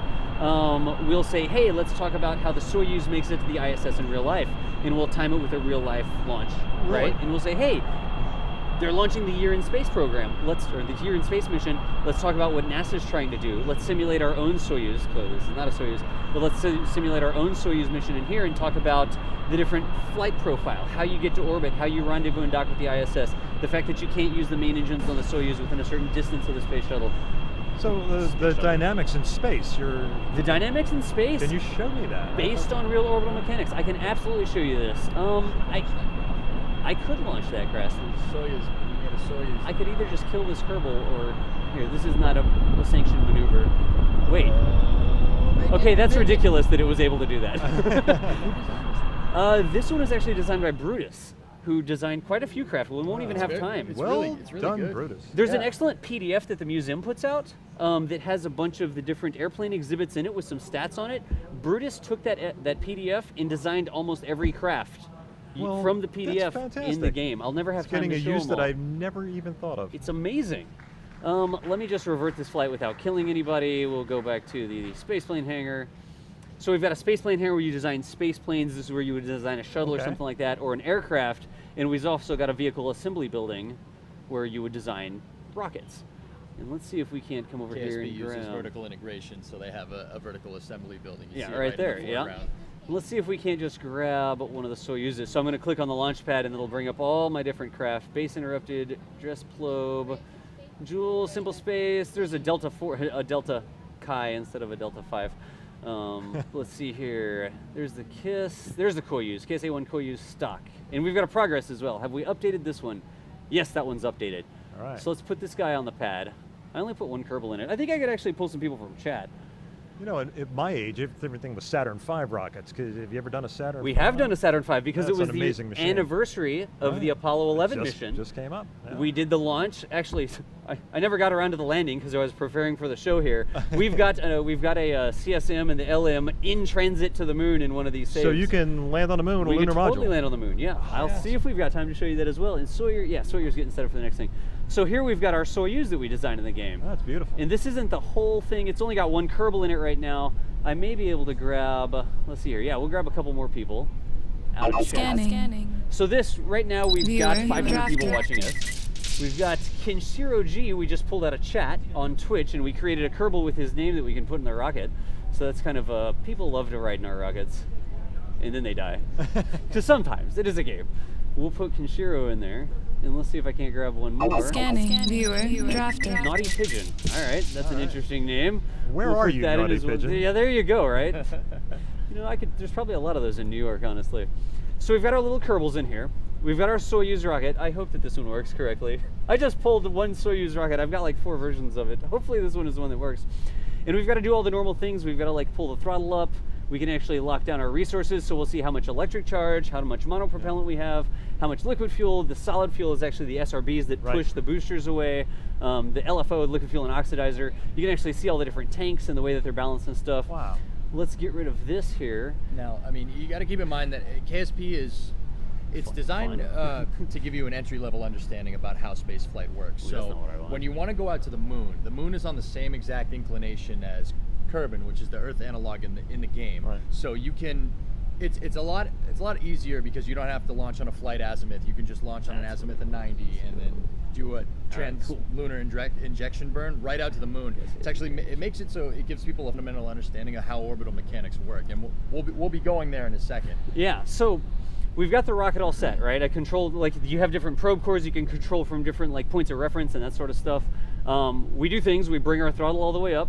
We've made our resource panel locked down so we can see what's going on. We actually have a stability augmentation system, so there's a flight computer that helps people fly the rocket straight. The easy button. Exactly. Gyroscopic Kind of the easy stabilization. button. Yeah, exactly. And as it turns out, if on the entire keyboard you had to guess what button we press to go to space, what would your guess be? L for launch? 3, 2, 1. Oh. Space. To go to space. That was my second. Your second guess was space. L is actually a pretty good. I never actually thought that L for launch. But we've got the entire sort of like flight profile here. And again, we've got the same aerodynamic forces. We're not going very fast right now. So you see, there's a little bit of drag represented in red down here. And as we get going faster and faster, that drag will increase. I'm doing a terrible launch profile because I haven't leaned over yet. I need to start actually leaning over. But we're actually going to lean over to the east. The space center that we launch from here is on the equator. And we want to launch to the east so we get a little bit of the rotational momentum of the planet into our orbital velocity. We're going to just keep on. I'm going to have to lean over even more here. I'm not paying attention. And you can see all the different things. We should talk about that with the space shuttles. Yes. The inclination. Enterprise, if modified for space, may have been too heavy to take a worthwhile cargo on an inclination required for the analysis. Really? I did not know that. It was because it was the glide test. It was kind of like the first one. It's just every single shuttle they made was in order lighter than the one previous. Okay. So the lighter you make them, the more you can carry. And this was the first. This isn't the first one. Enterprise is the first The first one. V101. There you go. There were studies in the early 80s to see which would be the next one in line, and it talks about taking Enterprise and trying to convert it into a Right. space radio. They ended up not doing it because, as I was saying, it was just there's too many design changes between Enterprise and Columbia. So they ended up using the structural test model that they used to test vibrations. There you go. No, this guy's Article 99, which became This guy knows everything about the space shuttles. Like, he is the space shuttle guru. When it comes to the game, he actually does, almost exclusively, I'm going to say, shuttle missions in the game, doing the exact same flight profiles. I can't even like say everything that he knows, but it's amazing to watch him play the game. We're continuing going to orbit here. EJ, you know what we messed up? We had infinite fuel turned on.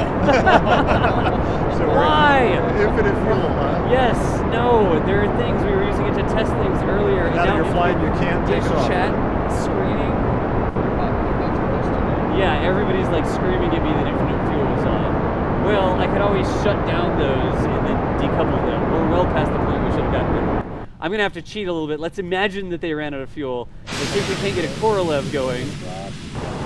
A little bit. Nope, that one kind of rubbed on us a little bit. Not quite. If we had kept accelerating, it would have been different. Infinite fuel, no! Let's see here. Sound please, the killing us. What are we missing? The game is too loud. So a bunch of people are saying the game is too loud. All right. Okay, EJ can fix that. Chat, thank you for that. Thank you for that. All right. Gotcha. Okay. Thanks, chat. A little busy. Why didn't you tell us that earlier? We were launching rockets earlier. We weren't watching anyway. Seriously, guys. How's that sound? Yeah, 11-12 is the game. All right, how's that, Chip? Now we're good. Are we good now? I think we're good. You tried texting EJ. EJ, you have a text message saying you. All right, good deal. So we're continuing on with our launch profile here. We've completely messed things up. I mean, things just aren't working correctly. Things are kind of wobbly. We have another special guest in the background as well. Oh, look at this guy. Look at this guy. If there's somebody who knows about riding on a Soyuz, Mr. Olsen, have a seat. Yeah, here's some headsets, everything. This is what they give you for doing this. Yes, thank you. So, you caught us in the middle of a Soyuz launch in our game here. So we're actually playing a game called Kerbal Space Program, and we're launching a Soyuz rocket, which had an infinite amount of fuel on it, which isn't how we normally go to space. We fixed, and we're getting ready to get rid of stages of the rocket. But folks, with me now is Greg Olsen, one of the first private citizens to go into space, to pay a visit up to the International Space Station, and that was in 2006, I believe. Are we? Yeah, there we go. Oh yeah, here we go. Yeah. Yeah, now you can hear me. There we go. Yeah, just lean towards the mic a little bit whenever we talk. Thank you. So, that's what we're doing. We're actually playing a video game, and we've got people watching us live right now, and we're talking about, well, we were just kind of demonstrating the launch. This doesn't look like a very good trajectory, honestly, because the rocket's flying like this. Yeah. Did it feel like a video game to you at all? A little bit, yeah. I don't play many video games, actually, but I watch my grandkids do it all the time. There you go. As you know, there was a successful Soyuz launch. There was, just yesterday, day before yesterday, Yes. yeah. So, what we're doing, again, thank you for joining us. We've designed this game. It's kind of like Legos, right? And the game gives you a bunch of different pieces that you use to build rockets. Okay. And the trick is it's based on actual physics. So you don't just slap together a rocket and hit a button and it magically goes to space. You have to fly a trajectory that would get you into space. You actually have an entire like orbital map sort of here, and you've got to take off. You pitch over to the east. You start to gain a little bit of orbital velocity. You have to get up out of the atmosphere. Yeah.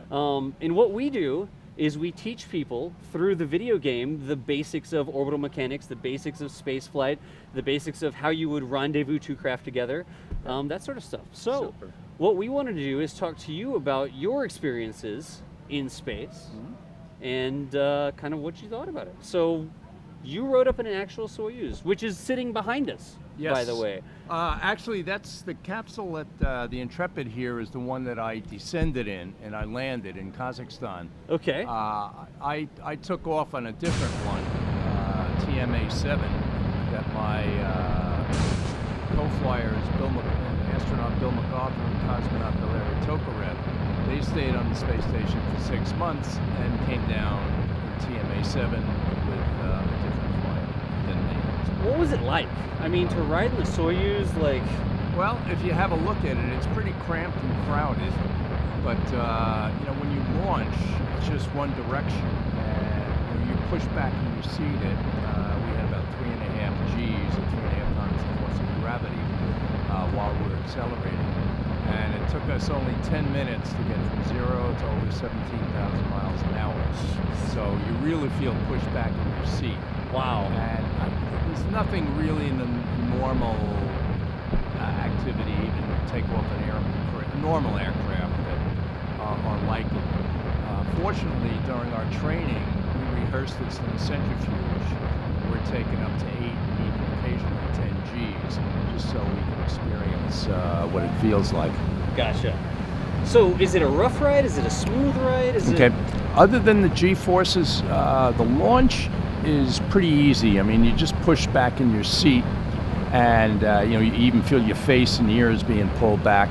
And eventually that goes away, and you feel like when you're at the top of a roller coaster, that feeling of all of a sudden you're floating, and that's how we felt. During the launch with the high G-forces, I could hardly lift my arm. Really? And then all of a sudden I realized my arm's floating in front of me. And one of the things the Russian commander gets to do is he chooses his own little Cupid doll, right? Which he puts in the cabin. And one of the ways we know we're in orbit is when this Cupid doll starts floating around. Starts to float around. It's kind of like on a little string or something? No, it's just hanging out? Yeah. Yep. What was the Koopy doll? Was it like a? Do you remember what it was? It was some Russian doll, and Some I sort of wouldn't Russian know, doll. but he had picked it. May have been his daughter's when she was young, something like that. Gosh. Now, how much? I mean, I've heard the term like space tourist before, right? And we've Yeah. actually got things in our game. We've got contracts, and we can take people to space in our game and get paid for it. And the trick is, in our game, the space tourists are wearing like Hawaiian shirts and shorts and flip-flops. Yeah. And I don't think that it works that way in real life. It's not like you just sign up and they magically slap you in a rocket and go. No, You have to train. although once you're on the space station, you could well wear a Hawaiian shirt. Wear a Hawaiian shirt? In fact, astronaut John Phillips, who flew with me, did in fact have his Hawaiian shirt. Nice. There's really no need for flip-flops once you're on board, Yeah. because in a weightless environment, there's no need for shoes. You don't have a lot of friction on your feet. You don't Correct. use them to push off things, I Yeah. guess. But there's quite a bit of training that goes into it. They don't just let anybody climb into a capsule. I trained for 6 months in Jeez. Russia at the Yuri Gagarin Training Center, something like our Johnson Space Center. And it's located about 35 miles northeast of Moscow in just a little village, in the woods by a lake, very serene, Nice. almost combination of a university military campus. Okay. What sort of things did you have to do? Like while you were training, you talked about the centrifuge, where you had to kind of experience the G-forces so you Right. could see what's going on. What other sorts of things did you have to do? By far the hardest thing for me was to try and learn to speak Russian. Я говорю по-русски не очень хорошо. But I did learn a little bit because Soyuz is a Russian vehicle built by Right. Russian people. All the meters and names Controls? the units are all in Russian. Commands are in Russian, so I did have to learn a certain amount. Okay. And you can actually see it. If you look on the Soyuz that's right behind us here, you can kind of look inside. You can see like the units, the way that are labeled, the emergency things and that sort of stuff. Yeah. The majority of it's in Russian. Yeah. So, Now, typical day for me was I'd get up about 6:30. I'd run around this lake for 20 minutes, about 2 miles. Go and have breakfast at the Cosmonauts Cafe, and then classes 9 to 4. More physical training 4 to 6. wow. Dinner, homework, go to bed. I mean, it's much, as I say, it's like being a college student again, or Okay. military training. Yeah. And during the day, the classes were anything from how to operate the radio, how to operate the computer, a lot of hands-on with the safety and emergency procedures. Yeah, that makes sense. Because that's the most important thing is they and I did not want me to be a burden to the crew. Now you had to use some of those emergency procedures. Yes, actually, Wow. when I came down, when we deorbited, we had an air leak. We lost about 30% of our air. Really? And Nice. one of my jobs was to open the emergency oxygen valve because I was the only one that could reach it. Now we had rehearsed this many times. Right. And, there's a Soyuz capsule just like mine here at the Gagarin Training Center, and we would sit in that for 3 or 4 hours. And amongst other things, would get your knees used to the You get your crampness knees used to of it. Yeah, and they would throw all kinds of things at us. An air leak. What do? The radio doesn't work. What you check. There's a whole sequence: power supply, transmitter, receiver. There's backup for all of them, and you just have to know this. Fire and toxic gas leaks. 3 things: fire, toxic gases, and actual air leaks, as we had, were the most important things in my training. For instance, suppose a meteor punctures. Yeah. What do? And that depends on the rate of air leak. Well, how do you determine that? We have a pressure gauge, and so we would practice this. And we would literally take pressure readings, and you get the rate of leak. And that would depend on whether you just close the hatch or you just go immediately to your Soyuz vehicle. Yeah. And that's what it's sitting there for. But it was just repetitive train that so that if something hits the fan, you know where that oxygen valve is, or you Correct. know where that switch is. It's Yep. just like muscle memory because you've trained so many times you don't need to think about it if something's going wrong. Yes. You just do it. I could see when we were descending, cosmonaut Sergei Krikalev, who has until now more space flight time than anyone else, orbital space time. He was the commander. John Phillips was the flight engineer. And as we're coming down, I'm watching the pressure gauge get lower and lower. And I knew Right. what was coming, but I couldn't do anything until Krikalev said, Olsen, Kislorod, which Yeah. means oxygen. Okay. And at that time, I had to open the oxygen valve. Now remember, we're decelerating, so Right. we have forces on us. I've got a space glove on, and it's not easy to hold. Everything Russian is heavy and tough and strong. It's very strong sort Yeah. of deal. So I had to hold it open for about a minute and a half, 2 minutes, and I felt like my arm was going to fall off. So it but- wasn't just like an open it was like a No, it hold was it open? spring-loaded, yeah. Really? Mhm. So it wasn't like a valve you turn. It Yeah. was like keep getting, Russians, yeah, a lot of smart stuff. So this way you wouldn't waste oxygen because if, Oh, you okay. couldn't hit it by mistake. I gotcha. But everything turned out in the end. Yes. Fine. Yep. You were good to go. You got It was, and I mean, after that was over, we had the normal descent, the parachutes worked. How was the recoup process? Was there a long Took me about 3 days to get back to normal. get back to normal? You feel dizzy after you've been weightless for so long. Yeah. Now, the other guys, it took them 2 or 3 weeks, but they were weightless for 6 months. For 6 months I at a was time. only for 10 days. Yeah, we had Dr. Tom Jones on the stream a while back, and he said there was a story where you get used to holding things in space, Yeah. and there's nothing pulling it down, so you get back down to gravity, and you're trying to hold a pitcher, and you don't grip it tight enough. Yeah. And as it turns out, you got to grip it a little bit more tightly so it doesn't slip out of your hand. So there's a story where someone dropped a pitcher after coming back down, just not being acclimated to how tightly you have to grip an object Sure. when you're in gravity. Mm-hmm. So can we talk about what you did when you were up on the station? Sure. You had some stuff going on up Yeah, there. I originally had a very intensive science program planned. I had a company called Sensors Unlimited that made infrared cameras. Okay. That's cameras that image heat. You use heat to image.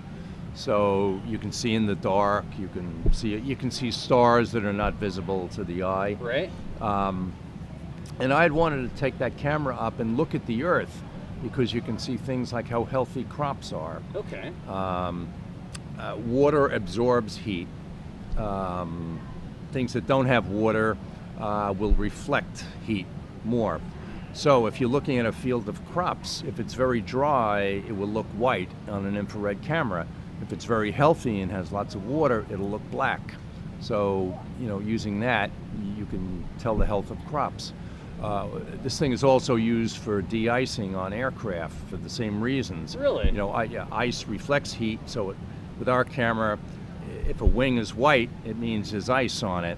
If it looks black, it means the ice is gone, there's only water. No kidding. Yeah. And so you were up in space doing some experiments. You were looking down at the Earth. I'll Yeah. finish the story. I was Yeah. also going to grow crystals in the NASA glove box. For long, complicated reasons, I wasn't able to do either. Right. Because of military restrictions, Ah. cameras used by the military. They wouldn't let me bring the camera up, and they had disassembled the glove box just before my flight. So I quickly switched to doing medical experiments for the European Space Agency. Okay. I took a lot of bacteria samples on the radio, the headsets, food areas, and I also did some experiments on motion sickness. They used me as a guinea pig. As a guinea pig, nice. Yeah. Was it a motion sickness just like acclimating to being weightless, or they spin you around in weird directions? Or? Yeah, it turned out I was a poor subject because I don't seem to be subject to motion There you sickness. go. That's probably not a bad problem to have. And I also have I'm not ashamed to admit this as a man, I have a poor sense of direction. The good part is I'll ask directions. And I've found, and a lot of space physicians agree with me, that there's a correlation between motion sickness and sense of direction. It's not 100%, but often at cocktail parties I tell the stories. Right. And people say, oh, I have a great sense of direction, but put me on a boat and I'm sick and I can't read papers and moving cars and Right. things like that. So basically, no sense of direction, you don't get sick. My humble theory is that, my guidance system is just flopping around all the time. It never locks on, so, put me in acceleration or deceleration doesn't really matter. It's no big deal. Well, maybe we Yeah. could test this some more. I'll volunteer to fly with you. There you and, go. Sure, all right. Be the control subject with you on that. All right. Was any part of the training flying kind of like the parabolic, where you go up in the plane and you fly the parabolic flight Yes, and kind of simulate the I did weightlessness? I went up 6 times in an Ilyushin 76. It's a big Russian plane. Okay. To do zero gravity flights. We only got 3 of them because this was an old clunker. And we would go up and, sorry guys, the oil pressure is dropping. Nice. And, one time there was a leak and, Probably more dangerous than flying in space. Probably, Right? yeah.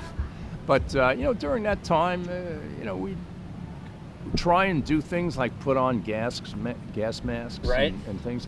Russians, they treated me very well. For instance, they took videos, and on one, a guy picked me up over his head, threw me, pushed me to the end of the capsule, and another guy was waiting there with an American flag. So Okay. I thought it was good PR. You said you went up 6 times. How many times did lunch come up? No, I did fine on that. And NASA, it's very interesting. You really can't predict who will and who won't get motion sickness. Right. So NASA just said, I think they use medicines. The Russians believe you can train into it. And none of the cosmonauts like to do these exercises. Like they strap you to a seesaw and they rock you back and forth. I mean, they let the blood go to your head and your feet. So they just make you motion sick a lot, or they try They try force it to. onto you? Yeah, and then they put you in a dentist chair or a barber chair, and you rotate. And while you're rotating, you do yaw, pitch, and roll with your head. Now, they do it first day for 10 seconds, 15, 20, and they just get it up. So Bring you up to it. yeah, when the week prior to my flight, when we were in Kazakhstan, I was doing a minute and a half of this. I'm thinking, this may be the only time I'm going to get up there. The last thing in the world I want to do is get sick. Yeah. Whatever they tell me, I'm going to do. Do whatever they say. The cosmonauts didn't like to do that, and they'd sort of sneak out of those exercises. Let's actually do whatever they say. Right there underneath the Space Shuttle book, I've been reading your book, Wow. By Any Means Uh-huh. Necessary. I've just kind of gotten started into it. I got it right before I started coming out here, and we kind of found out that you were going to be joining us. Okay. Is there anything in there you want to talk about? Oh. Any Means Necessary, like... Yeah, there's a The other message to everybody, whether you're a student, whether you're a dropout or you're an 86-year-old person. Don't give up. That's the secret to my life. I've been very, very fortunate in life. And I'm telling you, I went to college and I even got a PhD. I was never the best at anything, whether it's academics, sports, but I never gave up. And I give a lot of talks to kids in school. Which is important. Yeah, and I tell them when I played Little League Baseball, I was so bad that the coach used to tell me, Olsen, don't swing, maybe you'll get a walk. Don't swing. Lean into it. Yeah. Lean into it. Get a hit. But I still showed up every game, every practice, and by the time I was 14, 15, I played Babe Ruth baseball and I made the All-Star team. But there was 3 or 4 years between those 2 events, and I could have just sulked away. And believe me, I felt as lousy as anybody when you strike out. Yeah. But I just always kept coming back. And if anything, that's probably been the single, whatever secret there is to the success I've achieved. It's just not giving up. During my space training, I had a medical disqualification. Oh? I have a family history of collapsed lungs. It's called spontaneous pneumothorax. Okay. And this has happened in 1999. So the Russians were very wary of that.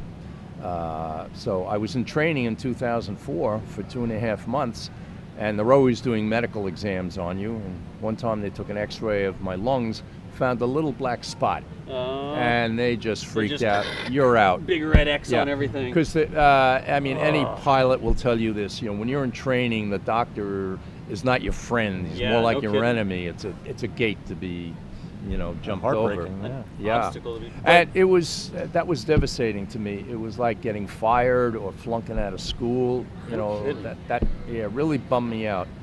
And the black spot turned out to be harmless, and so I got notes from my doctors and went to the Russians and said, okay, I'm ready to go back. And they said, "Niet." Means Still, no. they said niet. 8 times I went back with more x-rays and so Jeez. forth. Niet. Finally, I brought my lung doctor over to me to Moscow. And we're sitting outside this room, all the physicians are meeting. Yeah. So my doctor's sitting with all his records, and they come out, they say, "Mr. Olsen, we accept lungs." We accept lungs. And I said, "Wait a minute, I brought this guy all the way from America, paid for his airfare, you know." And I remembered my sales guy once told me, when you see the guy reaching for his wallet, just shut up Just and shut write up the and let order. it go. And that's, I heeded that advice. All right, we're good to go. Yeah.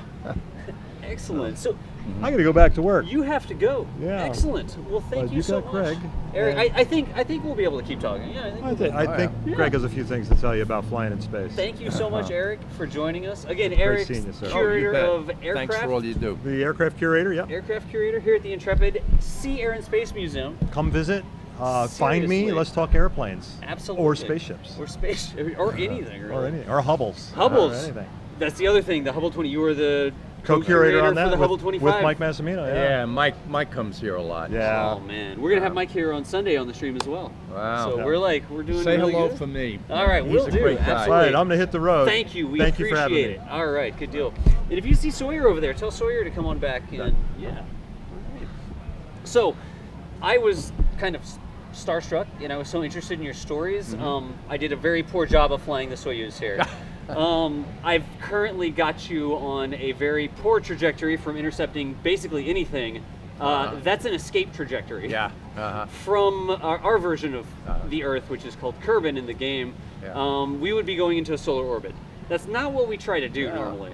Yeah, I don't know how much detail you went into about orbital mechanics. Yeah. But to me, it's one of the most beautiful things. If people say, "Math, how can math be beautiful?" I think we can pull this over. You wouldn't All have to right. lean towards it if we pull that right like that, and you could just like sit All up right. and be comfortable. I think we're good. But Yeah. once you write down the equations of motion of a body, that approaches another body of a massive body, Yeah.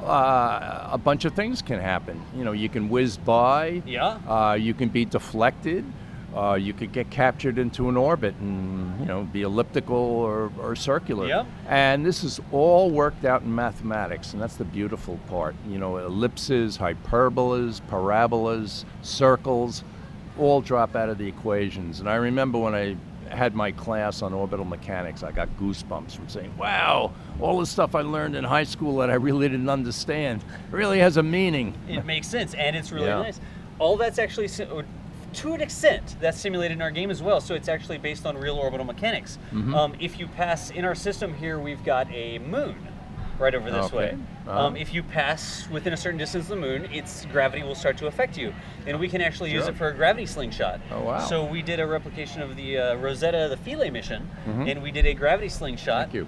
using the moon's gravity to gain a little bit of acceleration to go out and visit an asteroid. Wow. We can go to the moon and we can do a flyby. We can actually, like we did in the Apollo missions, set up a free return trajectory. Uh-huh. So I can try to do some sort of that sort of stuff. Sawyer, we want you to come plug back in, and if you want to, My arm, huh?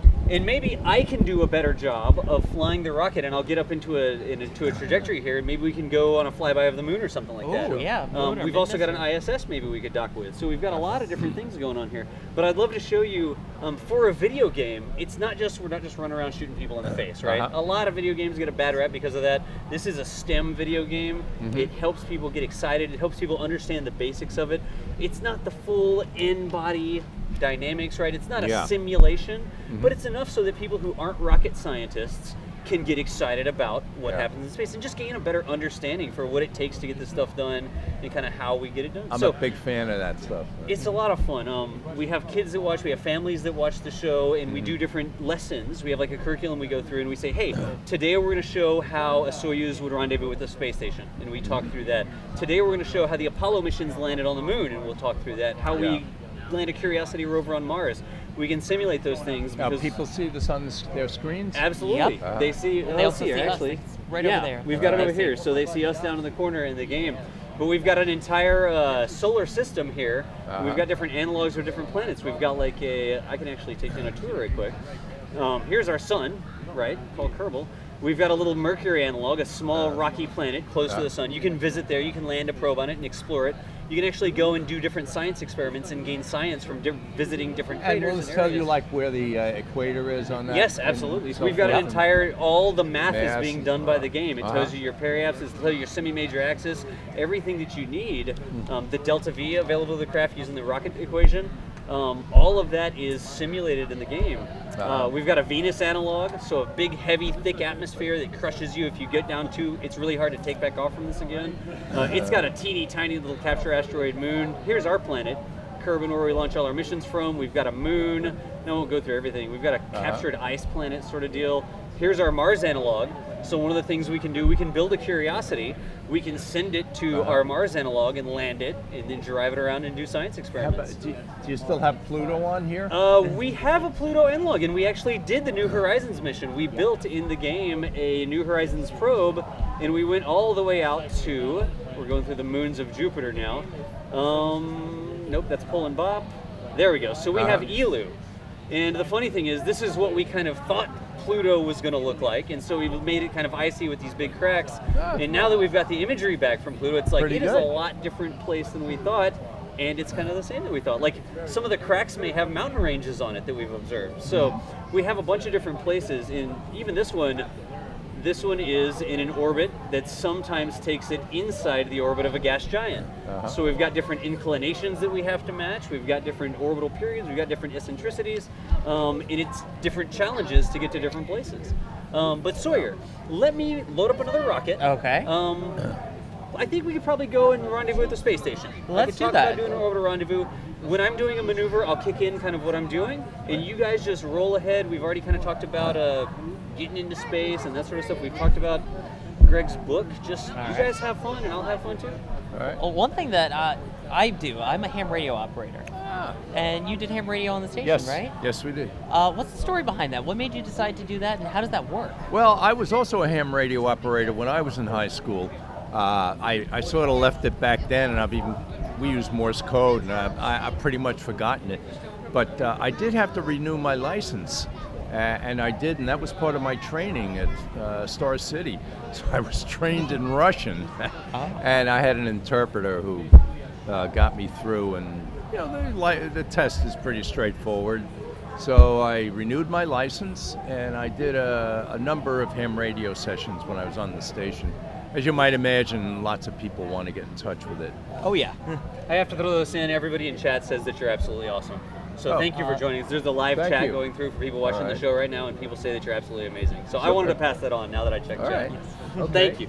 All right. Do you still want me to hang around? No, or- you're cool. Oh, You yeah, can no, hang a little great. bit longer. Yeah, Yeah, it's okay. all right. Sorry to interrupt. Yeah, Go that's- ahead. Yeah, so obviously a lot of people do want to talk to Yeah. ham radio, to ham radio operators Oh, on the sure. station. Yep. And it was just like reliving my past, a good part of my past, because that's how I learned electronics. I mean, a lot of it was self-taught. Soldering and figuring out diagrams and which side of a diode is which. You got to just do this, get your hands dirty. I've got two grandsons, Justin and Carter. They live in Colts Neck, and I like to do that stuff for them, get them kits where they can put things together and solder it. When they were younger, we had Legos Mindstorms, which I think is great. Mindstorms Oh, are they're the awesome. best, I yeah. love Lego Uh-huh. Mindstorms. Yeah. Yeah, a lot of it's being able to just get hands-on with things and interactive and building, kind of like, the game, even if it's not a physical object, just to get people thinking of how things work. Yeah. And that's a big part of the game. Like problem solving is a huge part of the game. Just kind of like thinking through, like trying something that didn't work. Why didn't it work? Let's observe what happened. It's a video game, right? What are you going to have to observe and fix? Well, if my rocket bends over, maybe it needs more supports or more struts or something in a specific place. Tell you an interesting story about the Mindstorms. I have a wine farm in South Africa near Cape Town. Okay. And in fact, I took up some wine labels with me, which I still have. But we have a school next to the farm, and mostly they're farm workers' children, so they don't have a lot of money or resources. And these schools look pretty primitive, even though they do a good job of teaching the kids. So I went to the principal and I said, look, if I can get you a couple of Mindstorm kits, do you think you could go to University of Cape Town and get some volunteers to teach them? They said, we'll do it. So kits just arrived this week, and I'm hoping we'll introduce some science and technology, more than they would have had. Nice. Yeah, because that's the thing, is how you're obviously, with the entrepreneurial mindset. What can we do? What is there to create that can get kids interested in STEM, and what is there out there for them in STEM? Wow. Kerbal Space Program. Oh yeah. Yeah. Sorry.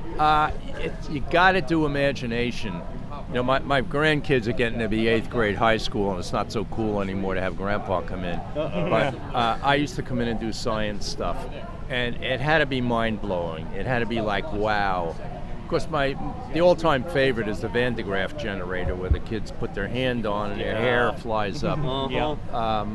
But I do stuff with magnets, and you got to do the wow. They have to say, "Wow, that thing's suspended in air. How'd you do that?"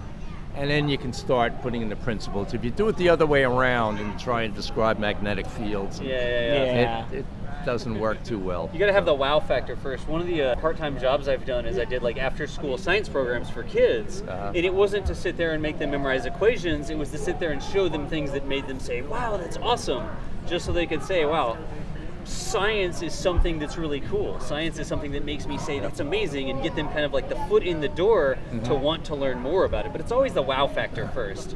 Absolutely. Another favorite trick of mine was the lemon battery. Yeah. You have a penny and a zinc nail. And my grandson Justin reminded me this year that something, if you use magnesium instead of zinc, you can light up an LED with 2 lemons instead of 3. Oh, wow. It's a higher offset potential. Yeah. The creative mindset there, yeah. So I'm preparing my launch here. I've got ours is called the KISS, both for the Kerbal International Space Station and for the Keep It Simple station. Okay. Because the more complicated we make our station, the slower our game runs. If we use too many parts, the physics processing gets a little hard on the computer to do because it's designed to run on people's home computers, right? So the Keep It Simple station is up, and I was just kind of observing where it is. I'm going to try to go into an orbit that I can subsequently rendezvous with it, and I see right now it's in an 87-kilometer orbit. It's roughly circular, and it's also kind of equatorial. It doesn't have a very, very big inclination there. Maybe a couple degrees of inclination, but not that big of a deal. So I'm ready to do the launch, and you guys keep on going, and I'm going to fly a rocket. All right. Well, how about we all watch the launch first, and then we'll talk about I'll talk through it. I'll talk through it this time. We've got our Soyuz on the pad. Everything's good to do. It doesn't look a lot like Baikonur because it doesn't have the huge hole on one side, right? But it looks a lot like a Soyuz. And also, there's green. There's also green grass. There's green grass as well, right? So one of the cool things is we designed this craft in the game, and then we sent it to a company that 3D printed it for us. Wow. So 3D printing, kind of the one in up-and-coming things. This is called a company They called sell Utility. those in Baikonur. They sell them in like Baikonur? that. Really? That's awesome. Yeah. So we got this designed to match the rocket in the game. We sent them the model from the game, and they printed this out for us. So let me go ahead. Our throttle's all the way up. Let me make sure infinite fuel is off this time. That's important. Yes, no infinite fuel. Okay. There's some debugging things that we can use. So we're on the launch pad. Everything looks nominal. We've got our 3 astronauts in here: Nora, Donnie, Cronus, and Bark. We've looked at all our resources. The rocket's fueled. It's ready to go. The flight computer's on. And then we press 3, 2, 1. Space in order to go to space. Now the game volume may be very low so that you guys can keep us hearing. We've decided to kind of like err on the side of hearing the interesting people as opposed to hearing the rocket engines going. But we do the same sort of launch profile. We get going up and we try to get around 50 meters per second and start to pitch over to the east. So we take some of the planet's rotation and add that into our orbital velocity as opposed to taking off to the west or north or something like that. You go to the west, you have to fight against the planet's rotation.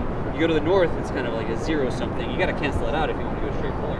But we just keep going over like this. We just pitch over. And we have we have different thicknesses of atmosphere. So the deeper we are down in the atmosphere, the closer we are to sea level, the thicker the atmosphere is. And as we ascend up out of the atmosphere, it gets thinner. The pressure gets lower. Our engines get more efficient. The game actually models the specific impulse of the engines. And the thinner the atmosphere gets, the more specific impulse they get. We also get less drag on the craft, so I should be able to see some drag overlays there. There's the red You lines. can see all the different parts of the craft generating drag. And one of the cool things about the Soyuz rocket, the way that the boosters kind of stick out to the side like that, they act as almost like fins, right? And they kind of move the center of pressure back to make the rocket stable. The game actually simulates that. So you can have a rocket, if you have a bunch of draggy parts on the top that create a very non-aerodynamic shape up high, if the center of pressure is too high, the rocket can actually start to flip over. And a lot of people are like, oh, my rocket keeps flipping over, I don't know what's going on, it's too heavy on the top. It's not that it's heavy. You turn on the overlays here where you can actually see the drag and you can see kind of the different forces acting upon the rocket, and you say, hey, all these non-aerodynamic parts that you've slapped on the top of the rocket make it want to flip over, like a lawn dart sort of deal. But the game actually simulates that. You can actually see we're starting to get some Mach effects there. You see, as we break the sound barrier, the game will actually tell us right now we're going Mach 1.7 in the Mach number. It will decrease as we get into thinner atmosphere, et cetera, et cetera. But I'm just going to keep on flying here, and I don't know if this is the one we tested. We'll have to find see out. if this is the certified for going to space version of the Soyuz. But we By the just way- keep on going. Another thing that we have to do when we design the rockets in the game is think through the different staging. So the game will compute, using the rocket equation, the different amounts of delta V we have in each stage. Look, we're actually getting a little bit of shock heating now on the outbound flight. Yeah. Maybe going a little bit fast. But this stage is just about out of fuel, so we're going to ditch the boosters and just leave the central core going. And hopefully we'll get a little bit of a correlate here. It depends on how prograde I'm going here relative to my motion. We'll wait, those engines are going to die. There, they just flamed out. And let's go. There we go. We get a little bit of a correlate cross. And you can even see the aerodynamic forces are acting on those parts as they separate away. But you actually have to design the rocket to do this. We just started with independent fuel tanks, independent engines, and we had to engineer this rocket to do that. And we were inspired by the Soyuz and want to do the same sort of thing. And you can see we've got a little bit of a wobble going just a little there, huh?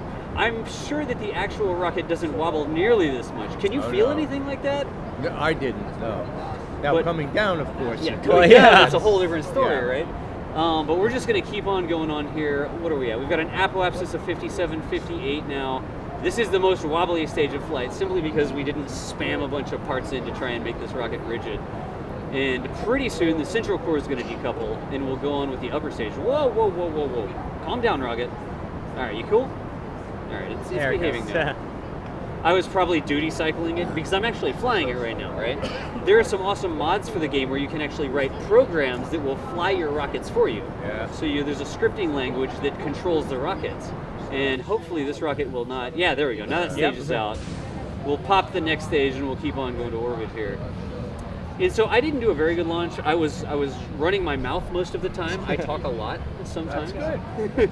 But I already have an APO of 78, and I know that if I get into an orbit that has the exact same apoapsis and periapsis of the station's orbit, it'll be very hard for me to rendezvous with it, simply because I won't be able to sync them up. The phasing won't be easy to control. So I'm going to try to go into an 80K orbit here, which means that I won't continue burning. Normally on the Soyuz, this stage would continue burning. But are we almost out of the atmosphere? Our atmosphere in the game ends at 70 kilometers. Okay. So it's not like real life where the atmosphere of the Earth gets thinner and thinner and thinner and thinner, and the International Space Station is actually in the upper reaches of the atmosphere. Here the atmosphere ends, and it goes from, there's a little bit of atmosphere to like pure vacuum at a certain altitude. Again, that's so you can run on your home computer, right? Yeah. But we'll go ahead and get rid of this fairing. We don't need anymore. There went the launch escape system as well, so that's another thing you can program. When that happened, when I flew, because the shroud doesn't allow you to see anything. Yeah. And all of a sudden I heard this explosion, boom, and I see this big blue sphere slowly receding. You know, Really? It's just cool. Wow. So there's like a small viewport or something that you can't see out of. Yeah, I had, if you look on the right side of the Soyuz, there's a window that on both left and right sides you can see out. So cool. So we've blown the launch escape system, we've blown the protective air shell there, and now what I'm going to do, I'm actually just going to coast I'm actually really close to the Apo, the game will let me plot maneuvers so I can say, hey, when you get to the Apo, pour some more kinetic energy into your orbit until you get roughly circular. And I've got this little node planning tool that'll help me do that. Now, I'm probably not going to have the thrust away to execute that. 984 Delta V, it's going to be a 2-minute burn, and it's time to do that right now. I, again, was running my mouth, so I didn't start executing the maneuver fast enough, right? And in real life, this is computer controlled, and it's all done in advance. There's not some live guy streaming on Twitch, like completely having fun talking to people while he flies. On the other the hand, rocket. you could crank the program back if you wanted. You could, you could. Yeah. Also, the We will with get the- into orbit, though. But the actual Soyuz, the third stage is hot fired, right? Where it's fired while the second stage is still going. You're right. These engines actually turn on before it separates. So, do you feel any jolt when that, with the stages, or? Yes, you do. Hard to describe. It's just a difference in force on you. Right. So I'm doing something that you wouldn't normally do in real life, especially not during a normal launch. I'm looking at my vertical speed, and I'm trying to kill my vertical speed so that I can control my apoapsis of my orbit, right? And whenever I get that vertical speed down to 0, I'm going to start going prograde along my orbital path instead of, that would be radial there, I guess.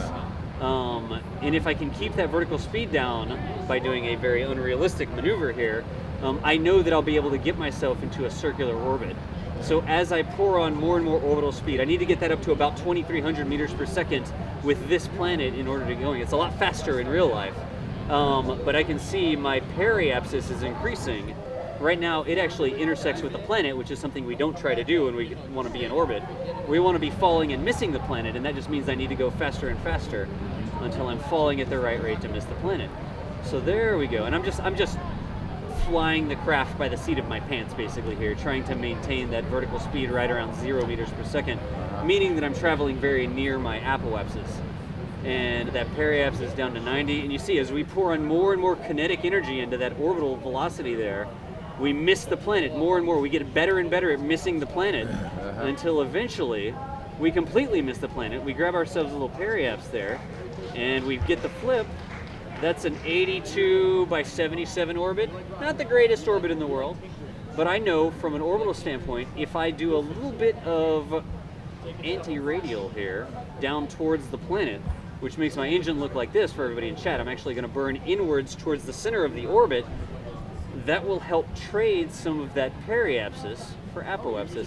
So if I burn right like that, that number will go down slowly. And it was hard for me to catch there. That's actually really hard to see. But now the apoapsis is 81, the periapsis is 77, and now that I'm very close to my periapsis, I can burn retrograde, take a little bit of the extra kinetic energy I put in, and try to circularize the orbit. So again, these are not maneuvers that happen in real life, but if you were to do these orbital maneuvers, this is what would happen. Yeah. It's really cool that there's a video game that exists that like simulates this sort of stuff. Yeah. So for yours, now they do the rapid approach to the space station, which is 6 hours. Yeah, yours was. yeah. Great How question. long's yours? 2 days. A little 2 over days. 2 days. Yeah. In a lazy boy recliner, but it's probably not as comfortable. No, once you're in orbit, a lot of the crampedness disappears. Right. And the other thing is what you can't see here is we have a habitat module on top of my descent module. It's basically a sphere about the same size. So we can go up there and float around. There's a little kitchenette. We eat. There's a crude toilet. Drinking water, and 2 of us would sleep there. The commander always stayed, by the console. By the console. So I've done more unrealistic things here, right? Because it is a video game. I've been a bad space citizen. I've left orbital junk up here. The upper stage here is in orbit, and it will remain in orbit a lot longer than it should. I should have dumped this stage and then completed the orbit using the Soyuz's thrusters as opposed to using that upper stage there. So that's something, again, when we design our missions in the game, that's something you can do. You can say, hey, I want to minimize the orbital trash I leave around and design my rocket so that this stage completes, runs out of fuel, such that it is still going to re-enter the atmosphere and burn up. Yeah. So burning up in the atmosphere is another thing that can be replicated. It actually simulates the It's heat a of good learning experience. It is, and it's just all the different things you think about. It's like we think about these things in real life, when we design these missions. And there's a video game that I have a 9-year-old daughter, she plays and she understands, Dad, you didn't put a heat shield on. You're gonna burn up when you re-enter, and she's 9 years old. Wow. Yeah. It's just cool. It's like getting people who may think that this is rocket science, it's too complicated. There are things that you can think about. It's like a problem-solving thing, and everybody needs problem-solving skills. So I'm in a nice circular orbit now. I'm 78 by 76. This is kind of like the real Soyuz does. If you've seen the Smarter Everyday video, Smarter Everyday says it goes up into a rough orbit first, and then the current trajectory, it'll go into a cleaner orbit. They kind of clean it up, and then it'll burn for rendezvous with the space station once it's got a nice, well-known orbital trajectory, right? I'm kind of halfway between the two, plus it's a video game, so let's just see if we can go to the ISS. We've got to plot our rendezvous with the ISS now, and it is right here behind us. This is bad for us, right? Because we're in a lower orbit, we're down at 77, the ISS is up at 85, right? I'm a little bit in front of it. And this means, since I'm on a lower orbit, I've got a higher orbital velocity, 2884 meters per second, versus the station going at 2272, and I'm in front of it. This means that I'm gonna have to lap it. I'm gonna have to go so many orbits that I come all the way around and come up to it from behind. Now, if I wanted to, I could burn into a higher orbit and let it catch up with me. But again, the game simulates that. I have to understand these things in order to rendezvous with it. I think I may just go for a time warp here, because we can plot the maneuver and see how many days we'd have to wait in order for us to go all the way around the planet and catch up with it. And of course, it's not like the station's gonna stay there and we're gonna go around the planet. No, we're chasing each other around, and we just happen to be on the inside track right now. And because we're on the inside track, we will eventually lap it, basically, just like, running a track race or something. But let me see if I can't get that going. I'll come down here and we'll just put down a maneuver node, and we'll put a little bit of prograde into it. And I want that APO to be, whoa, that's way too high. Let's bring that back quite a bit. Let's click on that so we can see it. 134, that's bad. Come on. There you go. All right, there we go. So our APO is 131 from the node now. And we want to get that down to like 87. 30, 90, 87, there you go, 85, 86, 87. So I've set my apoaps, because I'm going to try for a Hohmann transfer, right? I've set my apoaps close to what the station's orbital height is. And then I can come in here and say, hey, target the space station for us, like that, and see if we're ever going to match up with it. And the game does some computations. It's like, hey, DOS, if you execute this maneuver next time you come around, you are going to be right here, and the station's going to be right here. That's not a rendezvous. Well, I can say, all right, game, compute for me what happens if I wait in orbit. And you can see it moved a little bit. The station will be a little bit further behind because we're going to lap it and lap it and lap it. So wait another orbit. Wait another orbit. And I could actually sit here and just click, how many orbits do I need to wait in order to actually rendezvous with the station? And this is going to be multiple days. Every time I click that, I know my orbital period right now is about 30 minutes. It's just roughly. I'll never dock. We'll have to come Exactly. down. We'll just run out of supplies and have to come back down again. Eventually, we would get rendezvoused with it here. And you see, here we are. We're just illustrating the lapping. After 2 days and 5 hours, the Kerbal day only has 6 hours. I don't know why. It spins very quickly, I guess.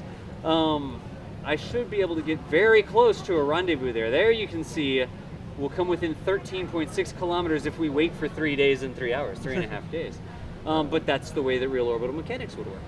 So I'm going to keep on working with this and see if I can't clean this up a little bit. I think chat wants more stories. Chat loves your stories. Yeah? You have the best stories. They're loving it right it's now. Like off like the hook, I guess, off the chain over here with chat stories. Yeah. All right, so. I'll give you a good dinner story. Dinner story, there we go. Yes. Because remember, when I docked at the space station, the two guys up there, one astronaut, one cosmonaut, they were happy because that means they get to go home. Right. So, and it's been a long time. So I remember the first dinner we had, everyone's talking about, if they were on Earth, what would they like to have? As to eat, drink, whatever. And, so we went around and Krikalev said he just wanted to smell a fresh cup of coffee. Now, we had coffee up there, but it's instant in a plastic bag and you add hot water. So he said, if I could just have the aroma of a fresh cup of coffee, I would love it. And John Phillips, who had also been away for 6 months, said, no man, I want pizza and beer. That's what I want. And it went around the table, and when it came to me, I mean, I'm looking forward to eating space food at this stage, Right? which is terribly appetizing. So I chose steak and red wine.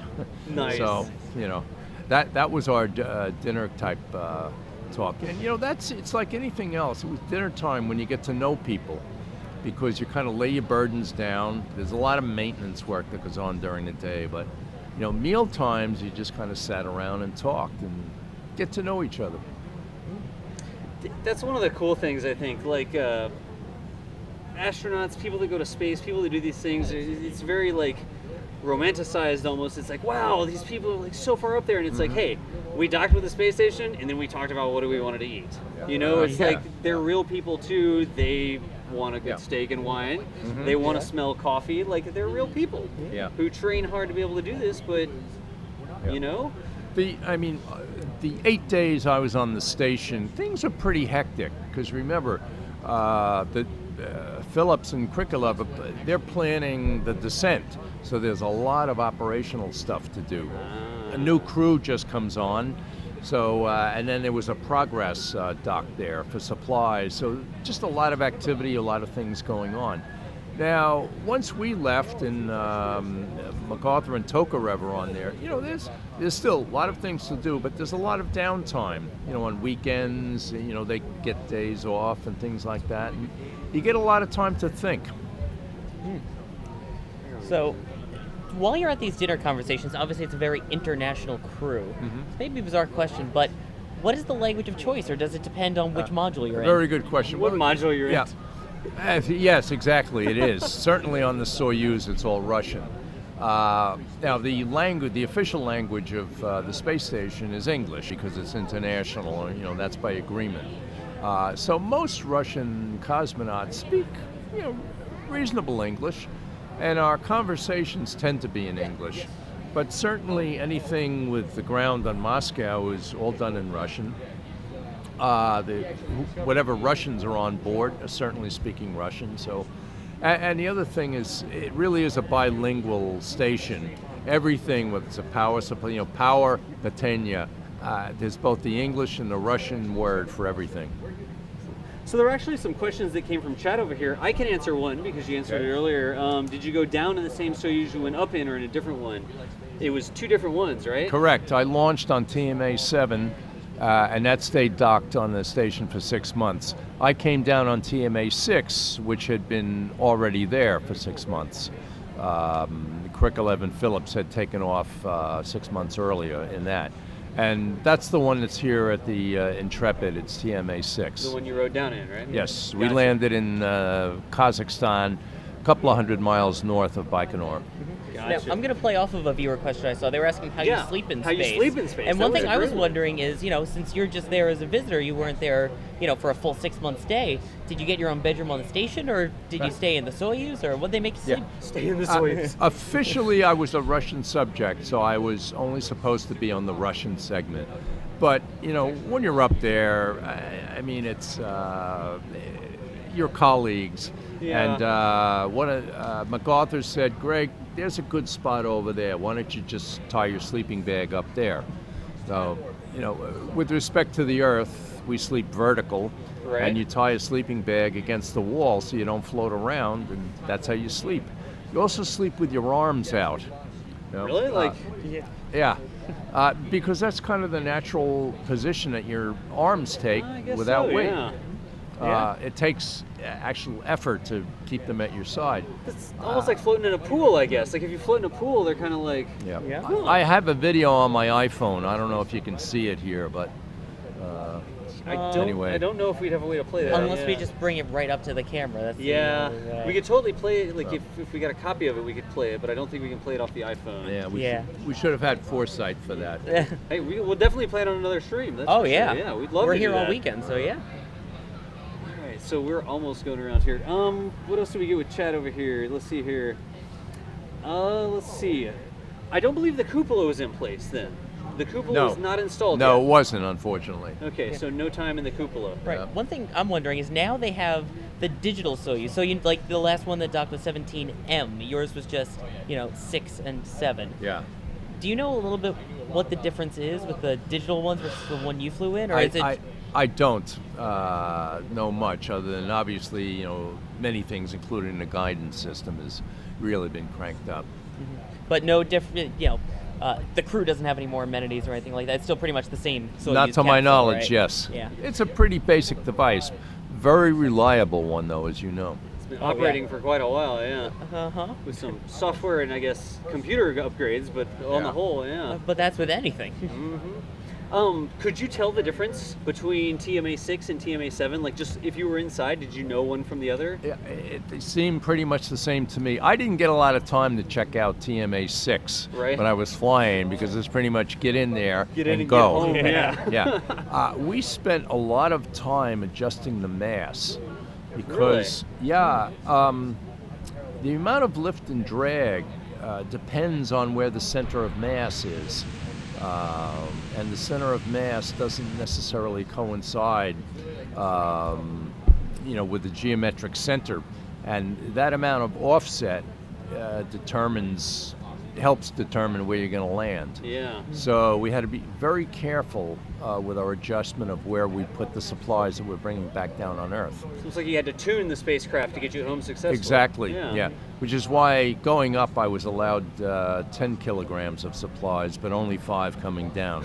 Oh wow. You couldn't take any souvenirs from the space station unless you brought it Yeah. yourself, huh? Yeah. Now, Jeez. one thing I've heard is that I've heard the landing, you've got all the mass and balancing Yeah. that. I've heard it compared to getting into a car crash at about 30 or 40 miles an hour. Getting Is that into about a car accurate? crash. It depends. My landing I thought was fairly benign. Okay. I mean, it's a pretty big bump when you come down. Got the retro But- rockets, right? Yeah. Yeah, Those actually do yeah, anything. and I didn't think it was too bad. Now, I mentioned this to Bill MacArthur right after he landed, because I went to his landing, and he said, that landing was rough. And the difference is, he had wind, I didn't. Ah, Because, the retro rockets aren't going to help you when you have a 20-mile-an-hour wind. There you go. interesting. Forget about the crosswinds and things like that. So we've got a couple things going on here. I'm about to approach the ISS. You can see we're actually on our transfer trajectory here, and we'll be coming within 4.4 kilometers of it, which is not a problem. I'm actually going to do a couple burns to get going. You can actually see it in the sky there. And if we were to go in, we could actually zoom in and kind of see the arrays of the station from this distance of 28 kilometers. But I'm going to see if I can't speed this up a little bit, because Sawyer, we are getting ready to run out of time. Yes, unfortunately we're cutting close on We the are time cutting here, close but on the time, we'll but I am definitely going to do get a us to the docking. space Oh yeah, we're going to dock. center, and they can drag me off of the live stream here. Only for Honestly. good entertainment, that's for sure. It'll be a good show. Exactly. Live on Twitch, dragging us away from our newfound friends and the space shuttle behind us.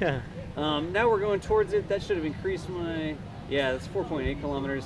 Let's get a little bit closer. I've actually got time warp in the game. It takes time to do things in spaceflight. We didn't just want to sit here for 3 days. I'd love to sit here for 3 days. We might have to order some food. Yeah. But let me fly over to the center. or to Yeah, the speaking of which, center. of the space food you had, do you have a favorite There meal? you go. Yes, the NASA shrimp cocktails. The NASA were shrimp definitely my cocktails. favorite. Yeah. Now, they're basically dehydrated shrimp. Okay. And you inject hot water with like a hypodermic needle into a plastic bag Right. and smush it around for about 5 minutes, and you watch these things expand.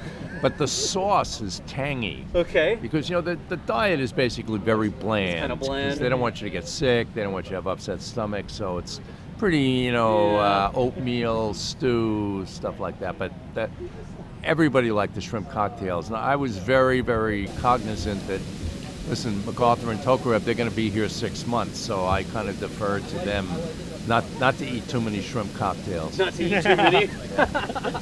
Well, I guess we know what's packed for Jeb next time, right? Shrimp cocktails, yeah. Yeah, one of the big Kerbals. running jokes in the game is that the Kerbals always have to take snacks with them. Yeah. So I'll show you in a second. There's actually an IVA, like an inter-vehicle view, where you can see the gauges and stuff, and there's always a little compartment labeled snacks. So the Kerbals have something to eat. But you can actually see the arrays on the ISS there as we approach it. And again, I'm doing kind of a field expedient launch here to get us there quickly. I'm not doing an actual launch. We're not allowed to use the main engines within a certain distance of the station, so we don't damage anything, yada, yada, yada. Nah, we're just getting there super fast because we need to see if we can go for a dock. There we go. Maybe a we're flying little by it. ambient light adjustment. Does it look okay? I think once we get up to it, are we yeah. on the night side? Oh, we are on the Yeah. night side. Let's bump up the ambient light a little bit. Yeah. But this was another thing we did. We went through and we looked at schematics of the actual. Now I've lost it. How do you lose a space station? Okay. Well, I'll find it in a second. How could it? It can't be that hard to find. Well, you're burning retro too, so that might help. That's the motion. Where did the space station go? All of a sudden, it's Oh, like, there it is behind wait, you. where? Swing back, straight down. There you go. There it is. That Okay, giant all right. station. Yeah, that huge station there, a quarter kilometer away from us. I don't even think we're approaching the right side. Yeah. So one of the things we did on stream, we looked at schematics of the space station. We showed them on the show, and then we built a replica of the space station with all the different modules. So we had like the Japanese laboratory Kibo, we had the Russian segments, the Zarya and the Zvezda with the Rosovets, and I forget the name of the other one. I'm pronouncing them correctly now, I think. I'm Yes. close enough, at least for a guy from Texas. We have the solar arrays, the P and the zero truss, or the P and the S trusses. We've actually got the cupola and stuff on there, but that was a very interesting stream. We sat there and we talked about the different order it was assembled in, and kind of the different design considerations and how it grew over time. And I am wondering, we're getting close here. We're getting close, yeah. But now we're just kind of flying up. It looks like we're coming up from the wrong side because we would be docking a Soyuz with the Russian segment on the other side of the station. And this here looks like that's going to be Kibo and Gems and the Columbus European Laboratory on this side. So we would have to fly underneath it, field expedient. Let's just speed up to it right quick. Oh, that docking port's apparently full of another Soyuz. So we'll have to see if we can't use our RCS to slow down. Not fast enough, apparently. How strong were those little control jets on the Soyuz, actually? Did you get to feel them that much? Were they not very strong, or were they loud in comparison, at least? No, Did you hear 'em? Hardly. Hardly? It's more like, to me, it's. Yeah. But remember, we had about 4 layers of, with the headphones and the Yeah. visor and all that stuff. Is the Soyuz pressurized when you're in it? Atmospheric pressure, we maintain, close to 760 millimeters mercury pressure. So once you got in it, you could take your suits off and that kind of stuff for the 2 days? Yeah. And our docking was totally automated. It was just totally, Mission control. Now the cosmonauts, astronauts are trained to take control of it if they have to, but Right. if everything goes correctly, the computer just takes care of it for them, right? Nominal is the word. Nominal. Yes, If everything's NASA loves that nominal. word. Yeah, there you go. I think probably one of the last questions we can get here, were there any parts of the trip that were frightening or that were stressful or? Just that pressure leak that we had. Yeah? My biggest fear, honestly, and I think most flyers would say this, is screwing up. Yeah. You do something wrong. And I mean, when I landed, I said, "Whew, thanks, I didn't screw I up." hit the right valve at the right time. Yeah. But that air leak was hectic. But when you're under stress like that, I was so worried about doing the right thing that I didn't have time to be scared. Yeah. It was more frightful after we got down and we kind of have a parachute post-incident open. crash almost sort of deal. Like, Yeah. But you were trained for it. You Yes. knew what was going on. You Many knew times. what to do. Yeah. Many times. All right. So I'm approaching. I forget which ones this is. I don't know if it's the Rasvet or the Poisk or Piers or Piers. what- There's so Yeah. many of them. Yeah, I'm not sure which one this one is. But we're just approaching the space station. We would go up with dock with it. We've got little magnet clamps that help things. And again, I'm not explaining what I'm doing here because I think chat would much rather hear from you than hear from me. They see me do this all the time because one of the things I do is teach how to do this. Yeah. But for now, we're just kind of coasting on in. And pretty soon we will be docked with the station. And I'm doing it by eye. I'm not the computer. And we're approaching it a half meter per second, which is way too fast. Right. But let's see if we can get this done. And Sawyer, we are going to have to start doing a sort of outro here because we are basically done for time. Yeah, I believe we were only supposed to be here until 2, but so Yeah, far 2 o'clock. they haven't kicked us out yet. Yeah, they so. haven't kicked us out yet. I don't see anybody on the stage behind us. So, but we're just approaching. There's a periscope on the Soyuz, isn't there? Yes. I think we have a little fake periscope. That's actually a rover wheel. Yeah, no, but the commander can see what he's doing, and he also has a video screen. There's a video where we camera. can see the alignment. Yeah, because there's like a little indicator on the docking port that shows like the little not crosshatch, but you know what I'm saying, the little like black and white lines or something. Yeah, Yes. the To target. see if you're sort of, aligned. yeah. The target, yeah. So I'm not doing any of that. I'm doing this from a third-person view, just completely blind. Yep. You know, Did you see something the that's IVA, close by the way? enough. Did we see the snacks compartment? Oh, we didn't. Yeah, I'll get docked and Yeah, then we'll do the dock, and then IVA, we'll yeah. compare the inside of this little capsule. Compare the inside of the. Well, this is made of 3 single-person capsules because we don't have a a 3-person capsule that's the right kind of form factor. And the best part is, if people actually want to see the inside themselves, they can come to the Intrepid and see yours here, They right? can. right. You can look right inside. And that's something that's something we're going to try to do later. We've got a mobile camera set up, and we'll see if we can get some time later. I don't know if we can do it this evening or something. That would be nice. We could just walk around. We do a just little walk tour. around Yeah. maybe and show you some of the exhibits with the camera and broadcast that live this evening. But we've successfully docked. It's a regular Soyuz parking lot up here now. We've successfully delivered our 3 Kerbals up to the International Space Station. And let's see if we can't look at the IVA. Does this have a snack? This is a little 1-person pod. In kind of our engineering, we took 3 1-person pods and crammed them together to pretend they were a Soyuz, right? Does this one have a snack container? I think this one may not. Turn to open. You can see all your gauges and everything. You can actually do missions from inside the pod. You can look out the little window and see the parts of the space station. Do I have somebody in the cupola right now, maybe? The cupola or one of the science modules, We've got maybe? landers. Now we can transfer That's- someone and take a that's look the at the science cupola right module. there. Double bonus because No, that's not the cupola. This is the big, somebody wants that extra. one of the big pods. Anyways, it doesn't look like these guys were very prepared to give a tour of their home. They're just all kind of hanging out. But Or they ate all the snacks. One they of ate the all other. the snacks. Yeah. All right. But Yes. thank you so much. You bet. That was amazing. I mean, everybody in chat says that it's amazing. We had some excellent questions from chat. It's a very interactive sort of thing. Thank you so much for Thank taking you. the time to come And- out. And there's plenty more Greg. stories You in your bet. book, too, right? Absolutely, there are more stories. Oh in yeah, there. lots of stories. Yeah, And so Yeah. let's plug the just book. don't forget, don't give up. Don't There give you up. go. By any Great means advice. necessary is the name of the book, guys. And that's Greg Olsen. Thank you so much. again, Thank sir. you. You I bet. appreciate you. Glad to All come. right. Oh, it's great to have you. Stream, we have overstayed our welcome a little bit. You know what I mean? Everybody in chat is saying thank you. Yes. Serious, Yes, we'll be guys. sure to send him a thank you as well on our way out. So. I've been bouncing off the walls. Coming in. I'm And here's EJ to help sign off, too. a little overwhelmed, guys. I'm trying to play Kerbal Space Program, and you guys know that I can do this stuff in my sleep, basically. And I'm a little overwhelmed by having awesome people like Greg on the show. Oh, he's amazing. Great the guy. Stories he was telling. I mean, just an awesome guy to spend the time to come out here and sit down with us, guys from Twitch, playing video games. Yeah. Right, and answer questions about his experiences in space and going up. And he actually purchased the ticket on the Soyuz, the 3rd person to ever do that. Yeah, I first met him at the Enterprise opening. He was here. We got talking for a while. He gave me his card, and I figured he'd be the perfect person to come on. And he did not disappoint. Because he's got the. I just was talking with him that one night. The stories he was telling, and that was only some of them. I wish I could. Oh, I wish we had more time to hear so many more stories. I almost don't want to tell the story. I'm like a little bit dizzy. I'm like almost shaking. I'm like so I saw excited your hands about the stuff. while you were talking to him. Your hands were shaking I'm on the like, WASD keys. Seriously, this is so cool. Like, I can't say enough to thank special guests like that come on the show and share their experiences. But for now, guys, you guys are gonna kill me. You know that my normal streams are like 8 to 20 hours long. Maybe 8 to 16 hours long. We're not doing that here. We've actually got another event that's going to be starting behind us here, and we've got to shut down while that's going. We are going to try some things.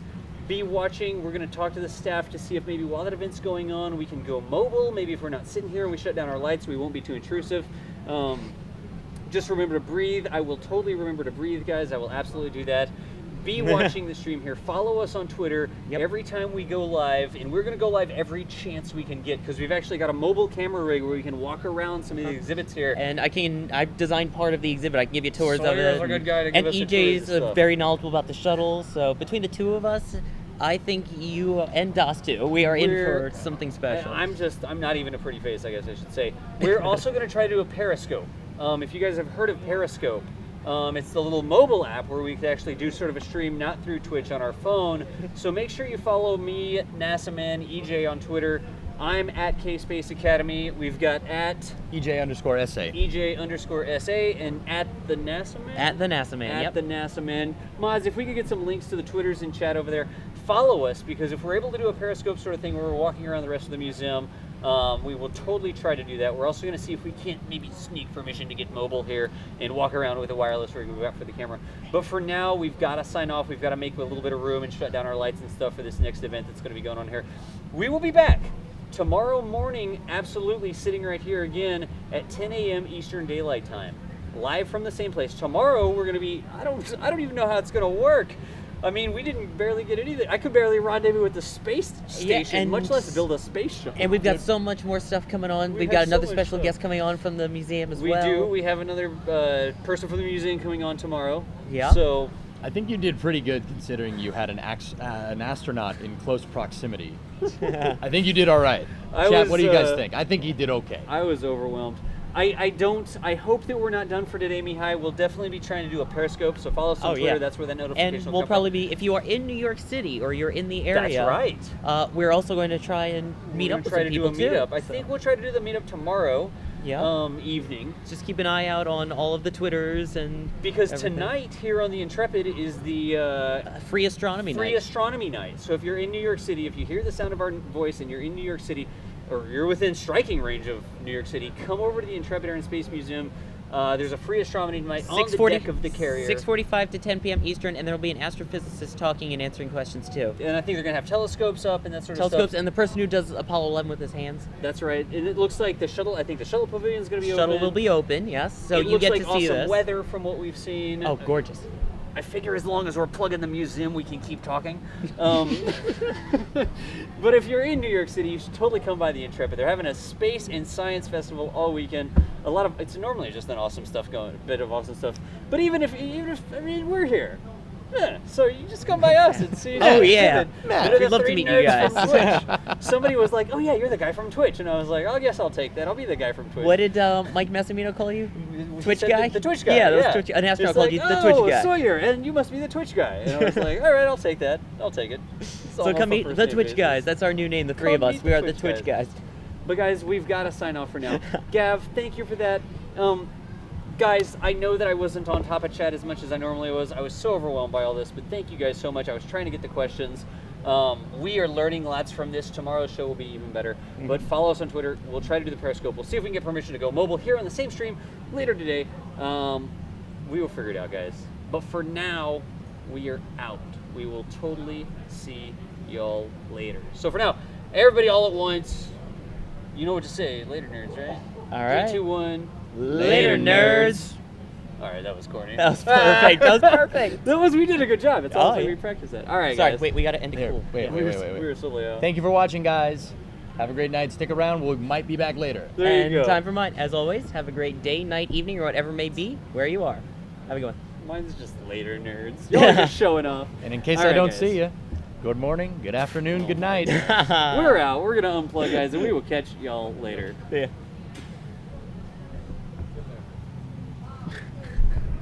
Pop the mics. No, I'm still in. That's okay. Later, guys.